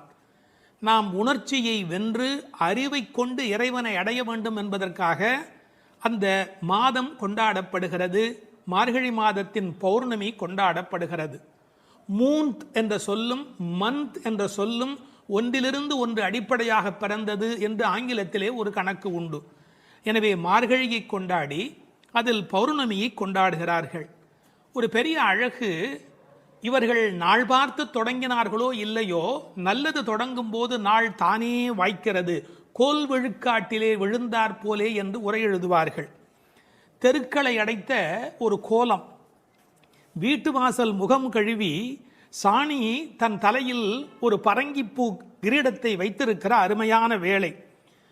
புதுமணல் பூத்த ஆற்று வழியில் நிலவின் தகதகப்பில் கருப்பு கண்ணனுடன் கைகோர்த்து கோபிகைகள் குறவை கூத்தாடி அந்த புண்ணிய பொழுது. அந்த பொழுதை நினைத்து ஸ்ரீமத் பாகவதத்தில் பேசப்படுகிற அந்த காலகட்டத்தை நினைத்து இந்த பெண்கள் அந்த காலத்தை கொண்டாடினார்கள். நீராட போதுவீர் போதுமினோ. இறைவனை வணங்குவதற்கு எந்த தகுதியும் தேவையில்லை. வருகிற விருப்பம் ஒன்று மட்டும் போதும். அதைத்தான் போதுவீர் போதுமினோ என்ற வார்த்தையினால் சொன்னாள். போகிறவர்களை போகவிட்டு அவர்கள் புற அழகு பார்த்திருக்கிறாள். மற்ற இடங்களில் போட்டி இருக்கலாம். கடவுளை தரிசிப்பதில் மனிதனுக்குள் போட்டி இருக்கக்கூடாது, பொறாமை இருக்கக்கூடாது. இந்த உலகத்தில் தின்பண்டங்களை கூட பங்கிட்டு உண்ண வேண்டும் என்று நினைக்கிற போது கண்ணனோடு செய்கின்ற கலவியினை கண்ணனோடு கலந்து பழகுகிற வாய்ப்பை எல்லோரும் சேர்ந்து பருகிக் கொள்ள வேண்டும் என்பதால் தான் போதுவீர் போதுமினோ என்று சொல்கிறாள். நீராட என்பது ஆற்றில் குளத்தில் ஆடுதல் மட்டுமல்ல, அவன் குணக்கடலில் குளித்தல். குணக்கடலில் குளித்தல். அதனால்தான் அடியார்களோடு போக வேண்டும் என்று அழைத்து கொண்டு போகிறாள். எங்கு போவதாக இருந்தாலும் விவரம் தெரிந்தவர்களுடன் போக வேண்டும் என்பதால் விவரம் தெரிந்த பழைய அடியார்களோடு போக வேண்டும் என்று நினைக்கிறாள்.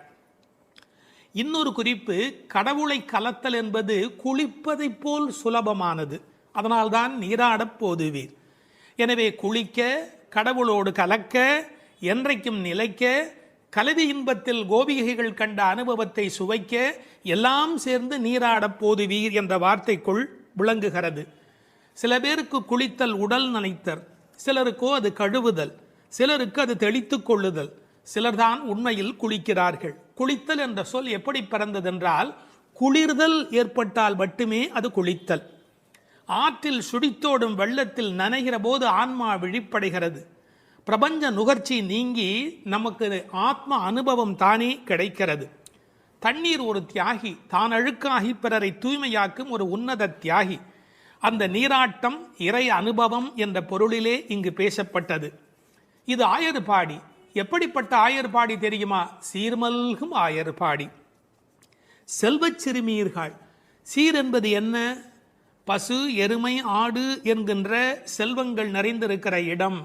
3 வகையான கன்று ஈனுவதற்கு முந்தைய பசு, கன்று ஈன்ற பசு, கன்று ஈன்று நிறுத்திய பசு, இப்படி 3 வகையான அந்த ஆனிரையும் நிறைந்திருக்கிற இடம்.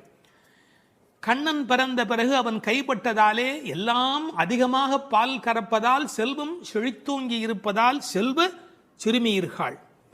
மாடு என்பது தமிழிலே செல்வத்தை குறிக்கும்.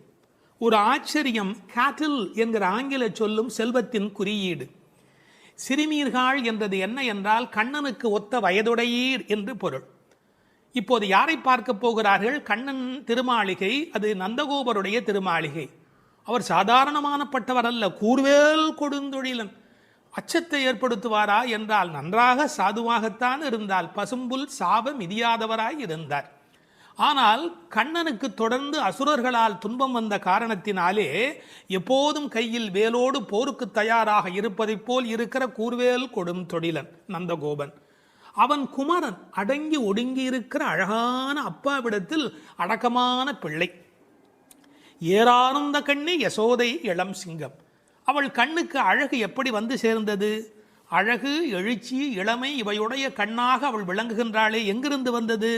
கண்ணனையே வைத்த கண் வாங்காமல் பார்த்து கண்ணனை கண்ணில் குடியேற்றியதால் வந்த அழகு. ஒரு நல்ல மகனை பெற்றால் தாய் தந்தைக்கு எத்தனை புகழ் பாருங்கள். ஒரு ஆழ்வார் அனுபவிக்கிறார், அழுகையும் அஞ்சி நோக்கும் மண்ணோக்கும் தொழுகையும் இவை கண்ட கண்ணீரே என்று அந்த யசோதையின் கண்கள் கொண்டாடப்படுகின்றன. அங்கு இளம் சிறுமி என்ற வார்த்தையை பயன்படுத்தினாள், இங்கு யசோதை இளம் சிங்கம் என்று சொல்லுகிறாள். அப்பாவிடத்தில் குமரன், ஆனால் தாயிடத்திலே எப்போதும் பிள்ளைகள் வம்பு செய்யும் இளம் சிங்கம். கார்மேனி செங்கண் கதிர்மதியம் போல் முகத்தான், கருப்பான உடல், அதில் சிவப்பான கண்கள். செங்கண் என்பதை சிவந்த என்று பொருள் கொள்வதை விட செம்மை என்று பொருள் கொண்டால் இன்னும் அழகு. கதிர்மதியம் போல் முகத்தார், ஒரு முகமே நிலவாகவும் சூரியனாகவும் எப்படி இருக்க முடியும்? முடியும். நீங்கள் நன்றாக நரசிம்ம அவதாரத்தை உற்று நோக்கினால், எதிரியான இரண்யகசிபுவை நெருப்பு எழப் பார்த்தவன் பக்கத்தில் இருக்கிற பிரகலாதனை அன்பு கனிய பார்க்கிறார். ஒரே நேரத்தில் சந்திரனாய், ஒரே நேரத்தில் சூரியனாய் நரசிங்க பெருமாள் இருக்கிறார். சிங்கமே இருக்கும் என்றால் இந்த மற்ற பெருமானுடைய கருணையினை என்ன என்று சொல்வது? எனவே கதிர்மதியம் போல் முகத்தார். முதல் பாட்டிலேயே நாராயண மகாமந்திரத்தை உச்சரித்து, நாராயணனே ஒரே பரம்பொருள் நமக்கே வரை தருவான். அந்த நமக்கே என்பதில் கவலைப்படாதீர்கள், நமக்கு நிச்சயம். பறை என்பது தோல் கருவியாக அடையாளப்படுத்தப்பட்டாலும் புருஷார்த்தங்களை குறிப்பது, அடைய வேண்டிய எல்லா நிறைவையும் தருவது. பாரோர் புகழப் படிந்தேலோர் எம்பாவாய்.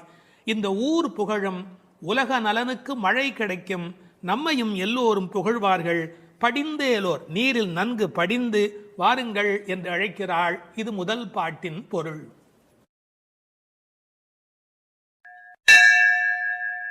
வேதம் அனைத்துக்கும் வித்தான திருப்பாவையின் 6வது பாடல்.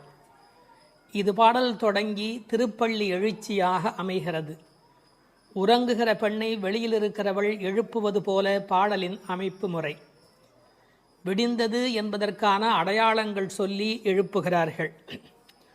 புள்ளும் சிலம்பினகான் புள்ளரையன் கோயிலில் வெள்ளை வெளிசங்கின் பேரரவம் கேட்டிலையோ, பிள்ளாய் எழுந்திராய் பேய் முலை நஞ்சுண்டு கள்ளச்சகடம் கலக்கழிய காலோச்சி, வெள்ளத்து அரவில் துயில் அமர்ந்த வித்தினை உள்ளத்து கொண்டு முனிவர்களும் யோகிகளும் மெல்ல எழுந்து ஹரி என்ற பேரரவம் உள்ளம் புகுந்து குளிர்ந்தேலோர் எம்பாவாய். முன் அனுபவம் ஏதுமில்லாத கன்னிப்பெண்ணே, இன்னும் உறங்குகிறாயே? விடியலை முன்னே அறிந்து கொள்ளும் இயல்புடைய பறவைகளும் கூட எழுந்து ஓசை எழுப்பி இறை தேட புறப்பட்டு விட்டனவே, அது உனக்கு தெரியவில்லையா? பறவைகளுக்கு அரசனான கருடனை வாகனமாக கொண்ட திருமால் திருக்கோயிலிலே வெண்மை நிறமுள்ள சங்கு தன் ஒலி எழுப்பி அழைக்கின்ற பேரோசை உன் காதில் விழவில்லையா? பெண் பிள்ளையே, விரைவில் படுக்கையை விட்டு எழுந்திரு. முன்பு தன் தாய் யசோதை வடிவில் முலைக்காம்பில் நஞ்சையே தீட்டிக் கொண்டு வந்து கண்ணனுக்கு வஞ்சகமாக பாலூட்ட கருதினாளே பூதனை. அவளிடம் பால் பருகுவது போல முலையுண்டு அவள் உயிரையும் உண்டானே கண்ணன். முன்பு கள்ளத்தனமாக சக்கரமாக அவன் முன் தோன்றினானே சகடாசுரன். அவனை தன் திருவடிகளை உயர்த்தியே உதைத்து அவன் கலக்கம் அடைந்து அழிந்து போனானே அந்த கண்ணன். திருப்பார்கடலிலே அமைந்திருக்கும் ஆதிசேஷன் என்னும் பாம்பின் மேல் அரிதுயில் கொண்டிருக்கிறானே அந்த கண்ணன். இவ்வுலக உற்பத்திக்கு மூல காரணமான அந்த கண்ணனை தம் உள்ளத்திலேயே இடைவிடாது தியானித்து கொண்டிருக்கும் முனிவர்களும் இறைவனை எளிதில் அடையும் யோகம் போன்ற உபாயங்களையும் செய்து கொண்டிருக்கும் யோகியர்களும் அலங்காது அசையாது மெதுவாக நிதானமாக எழுந்து ஹரி ஹரி என்று திருமாலை எண்ணிப்பாடும் பேரோசை உன்னுடைய காதுகளில் கேட்கவில்லையா? ஆனால் இவ்வோசைகள் எல்லாம் எங்கள் செவி வழி புகுந்து உள்ளத்திற்கு குளிர்ச்சி தருகின்றனவே. இந்த அனுபவத்தை எங்களுடன் பகிர்ந்து கொள்வதற்காகவாவது நீ எழுந்து வரமாட்டாயா? இது பாடலின் திரண்ட பொருள். புள்ளும் சிலம்பினகான் புள்ளரையன் கோயிலில். புள்ளும் சிலம்பினகான் என்பது இயற்கையின் அழைப்பு. காலையிலே பறவைகள் ஒலி எழுப்புகின்றன. இதில் புள்ளும் என்றால் அந்த உம்மை சிறப்பு உம்மை. காலை பொழுது எப்படி விடுகிறது என்றால் கோழி கூவுது என்று ஒரு வார்த்தை சொல்வார்கள். மனித வாழ்க்கை இயற்கையோடு கலந்து நிற்கக்கூடிய தனித்த சிறப்புடையது. அது காலையில் இறை தேடுவதற்கு புறப்படுவதற்கு முன்பாக ஒலி எழுப்பி அதன் பிறகு புறப்படும். இறை தேடும் போதே இறை தேடு என்பதுதான் மனிதனுக்கும் விலங்குக்கும் இருக்கிற வித்தியாசம். அதனால் இறை தேடி அது எழுப்புகிற ஒலியை கேட்ட மாத்திரத்தில் இறை தேடி வல்லினரா இறை தேடி நாம் அந்த பெருமானை நினைக்க வேண்டாமா என்ற அர்த்தத்தில் புள்ளும் சிலம்பின என்றாள். தமிழிலே சிலம்புதல் என்றால் ஒலி எழுப்புதல் என்று பொருள். அதிகாலை எழுவதை மனிதன் பறவைகளிடமிருந்து கற்றுக்கொண்டான் என்கிறார்கள். அது மட்டுமல்ல, பறவைகள் மனிதனுக்கு எச்சரிக்கை உணர்வை ஊட்டக்கூடிய ஒரு அடையாளம்.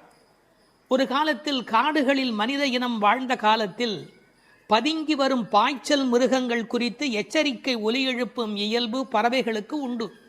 எனவே பறவைகளின் ஒலியை பார்த்து வருகிற நன்மை தீமைகளை மனிதன் உணர்கிற பழக்கம் அன்று தொட்டிருந்திருக்கிறது. எனவே வெளியில் விடுகிற விடியலுக்கு அடையாளமாக சொன்னாலும் பறவை ஒலிக்கும் மனித இனத்துக்கும் சம்பந்தம் இருக்கிறதே. புள்ளும் சிலம்பினகான். புல் அரையன் கோயில், பறவைகளுக்கெல்லாம் தலைவன் கருடன். அந்த கருடன் கோயிலிலே, அதாவது திருமாலுடைய திருக்கோயிலிலே சங்கு ஒலி எழுப்பி அழைக்கிறார்களாம். வெள்ளை வெளிசங்கின் பேரரவம் கேட்டிலையோ. வெள்ளை வெளிசங்கு அது ரொம்ப தூய்மையான சங்கு. வெறும் நிறம் மட்டுமல்ல, அது எல்லா வகையிலுமே தூய்மையுடைய ஒன்று, வெண்மையுடைய ஒன்று. அது அழைப்பதற்காகவே பயன்படுத்தப்படுவதாலே வெளிசங்கு கோயிலிலே நடை திறந்து விட்டது, மக்கள் வரலாம் என்பதற்கான அறிவிப்பு சங்கொலியின் மூலம் அந்த ஊருக்கு தெரிவிக்கப்படுகிறது. எனவே கோயில் அழைப்பு வந்துவிட்டதே, நீ எழுந்திருக்க வேண்டாமா? பேரரவும் கேட்டிலையோ. பறவையின் சப்தம் கூட சின்ன சின்னதாக போயிருக்கலாம். இது எத்தனை பெரிய ஒலி, சங்கு ஒலி எழுப்புகிறார்களே, ஊருக்கே கேட்க வேண்டும் என்று எழுப்புகிறார்களே, உனக்கு தெரியவில்லையா? சங்குக்கும் ஆண்டாளுக்கும் இடையில் இருக்கிற தொடர்பு நாச்சியார் திருமொழி நன்கு படித்தவர்களுக்கு தெரியும். கற்பூரம் நாருமோ கமலப்பூ நாருமோ திருப்பவளச் செவ்வாய்தான் தித்தித்திருக்குமோ, மறுப்பொசித்த செங்கண்மால் வாய்ச்சுவையும் நாற்றமும் விருப்புற்று கேட்கின்றேன் சொல்லாழி வெண்சங்கே என்று சங்கரை பாராட்டி மகிழ்ந்தவள் ஆண்டாள் நாச்சியார். எனவே வெள்ளை வெளிசங்கு, அதற்கு என்ன பெருமை என்றால் ஓங்கார ஒலி எப்போதும் சங்கிலே காதில் வைத்தால் கேட்டுக்கொண்டே இருக்கும். நமக்கு ஒரு ஆச்சரியம், கண்ணனாகிய கடவுள் குடியிருக்கிற ஊரில் வேறு ஒரு கோயிலா? கோயில் அழைப்பு என்றால் ராமாயணம் படிக்கிற போது ராமன் நாராயணனை போய் வணங்கி வந்த செய்தி இருப்பதைப் போல கண்ணன் ஊரிலும் திருமால் கோயில் இருந்திருக்கிறது. இதில் புறவிடியல் பற்றி பேசினாலும் உண்மையில் அகவிடியலை பற்றி நாம் சிந்திக்க கடமைப்பட்டிருக்கிறோம். இதெல்லாம் காலை நேரத்து அடையாளங்கள். ஆன்மீக விடியல் என்பது ஏற்பட வேண்டும் என்றால் அறியாமை, இருட்டு போக வேண்டும். நீங்கள் இருட்டை விரட்டிவிட முடியுமா? இந்த உலகத்தில் என்ன முயன்றாலும் இருட்டை விரட்ட முடியுமா? ஒரே ஒரு வேலை இருக்கிறது, ஒரு வெளிச்சத்தை நிறுவுவதுதான் மனிதன் செய்ய வேண்டிய வேலை. எல்லாரும் உட்கார்ந்து கொண்டு இருட்டே போ இருட்டே போ இருட்டே போ என்றால் போகாது. ஆனால் ஒரு விளக்கை ஏற்றி வைத்தால் இருட்டு காணாமல் போய்விடும். அதுபோல் நம்முடைய அஞ்ஞானம், அறியாமை என்ற மன இருள் நீங்க வேண்டுமென்றால் நாராயணன், இறைவன், பரம்பொருள் என்ற ஒற்றை விளக்கு நமக்கு போதுமானது. அதை சொல்லிவிட்டு பிள்ளாய் எழுந்திராய் என்கிறார். பெண் பிள்ளைகளை ஏ பிள்ளை என்று அழைப்பது தமிழ் மண்ணிலே இருக்கிற ஒரு மரபு. என்ன பிள்ளை இப்படி பேசிக்கிட்டே இருக்கிறியே அப்படிம்பாங்க. அது சிறு பிள்ளைகளை சொல்லுகிற வழக்கம் உண்டு. பிள்ளாய் எழுந்திராய். இந்த பிள்ளாய் என்பதில் இருக்கிற அழகு, சிறுபிள்ளைத்தனமாக நடந்து கொள்கிறாயே. உனக்கு கோயிலுக்கு வந்து முன் அனுபவம் இல்லையா? இந்த சபரிமலைக்கு போகிற போது கன்னிசாமி என்று அழைத்து கொண்டு போவார்கள். எல்லாரும் எழுந்திருக்கிற நேரத்தில் அவர் எழுந்திருக்க மாட்டார், அந்த முறையாக பூஜையில் கலந்து கொள்ள மாட்டார். கன்னிசாமி அவருக்கு விவரம் தெரியல என்று எல்லோரும் சொல்வார்கள். இந்த பிள்ளை எழுந்திருக்கவில்லை, பிள்ளாய் எழுந்திராய் என்றார். அவள் எழுந்திராமைக்கு காரணம் சோம்பல் மட்டுமல்ல, சோம்பலை தாண்டி இன்னொன்றும் இருக்கலாம். என்ன? கிருஷ்ண மயக்கம் என்றும் காரணமாய் இருக்கலாம். மிக முதிர்ந்த நிலை ஒரு காரணமாய் இருக்கலாம். அவளுக்கு அதிர்ச்சி உண்டாகும்படியாக எழுப்புவதற்கு உரிய கண்ணபெருமானுடைய வரலாறுகளை சொல்லுகிறார்கள். பேய்முலை நஞ்சு உண்டு பூதனே என்ற ஒரு அரக்கி தாய்முலைப்பாலில் அமுதிருக்க தவழ்ந்து தளநடை இட்டு சென்று பேய் முலைவாய் வைத்து நஞ்சு உண்டு பித்தன் என்றே பிறர் ஏசன் என்றாய் திருமங்கையாழ்வார் பாடுகிறார். அதாவது தாயிடத்தில் அமுது உண்ணாமல் பேயிடத்தில் போய் உண்டு அவளுக்கு மேலே போவதற்கான வழிமுறையை செய்த பூதனையினுடைய வரலாறு, அரக்கியின் வரலாற்றை சொல்லுகிறார். அடுத்து இன்னொரு வரலாறு, கள்ளச்சகடம் கலக்கழிய காலோச்சி. கள்ளச்சகடம், சகடாசுரன் என்ற ஒரு அசுரன் வஞ்சனையான வடிவத்தில் சக்கரமாய் வருகிறான். அப்போது பெருமான் என்ன செய்தார்? தம் கால்களாலே எட்டி உதைத்தார். தன்னை நேடி வந்த ஆபத்தை அவர் விரட்டுகிறார். என்ன நயம் சொல்வார்கள் தெரியுமா? பெருமாளுடைய திருவடி நம்முடைய கஷ்டத்தை போக்குகிறது என்பதையும் தாண்டி பெருமாளின் துன்பத்தையே போக்கக்கூடியது. இப்படிலாம் அர்த்தம் சொல்லலாமா என்று கேட்பார்கள். உயர்வர உயர்நலம் உடையவன் எவனவன், மயர்வர மதிநலம் அருளினன் எவன் அவன். இந்த பாசுரத்திலே துயரரு சுடரடி என்று ஒரு வாசகம் வரும். அந்த துயரரு சுடரடி என்பதற்கு வியாக்கியானம் செய்த பெருமக்கள் நம்முடைய துயர் என்று கூட அர்த்தம் செய்ய வேண்டிய அவசியமில்லை. பக்தனுக்கு அனுகிரகம் பண்ணுவதற்கு திருவடி இருந்தும் பக்தன் தன்னிடத்தில் வந்து அதை பெறாத போது பகவான் துயரமுறுகிறான். தாய் தன்னுடைய முலைப்பாலை தரையிலே பீச்சுமா போல அருளை அவன் பக்தர்களுக்கு வழங்குகிறான் என்று எழுதினார்கள். எனவே பெருமானுடைய திருவடி பெருமானுடைய துன்பங்களையே நீக்கியது என்றும் பொருள் கொள்ளலாம். மனிதர்களுக்கு ஒவ்வாதது ரெண்டு காரம், ஒன்று அகங்காரம், மமகாரம். அப்படி தோன்றிய அசுரர்களை அவன் அழித்திருக்கிறான். வெள்ளத்தரவில் துயிலமர்ந்த வித்து, இந்த உலகத்துக்கெல்லாம் மூலமான வித்து. நல்ல தண்ணீர் நனைத்துதான் விதையை நடுவார்கள். இவன் வெள்ளத்து அரவில் பார்க்கடலிலே பாம்பிலே படுத்திருக்கிறான். வெள்ளை வெள்ளத்தின் மேலொரு பாம்பின் மிசை கள்ள நித்திரை கொள்ளும் பரமன் என்பார்கள். நீர் குளிர்ச்சி, பாம்பு குளிர்ச்சி, அந்த குளிர்ச்சிக்கு மேல் குளிர்ச்சியாக கண்ணபெருமானுடைய தோற்றம் குளிர்ச்சி. முதல் தனி வித்தேயோ என்று நம்மாழ்வார் பாடுவார். ஆலமர் வித்தின் அரும் குரலன் என்று கம்பர் பாடுவார். விச்சி இன்றி விளைவது இல்லை என்று பிரகலாதனுடைய சரித்திரத்தை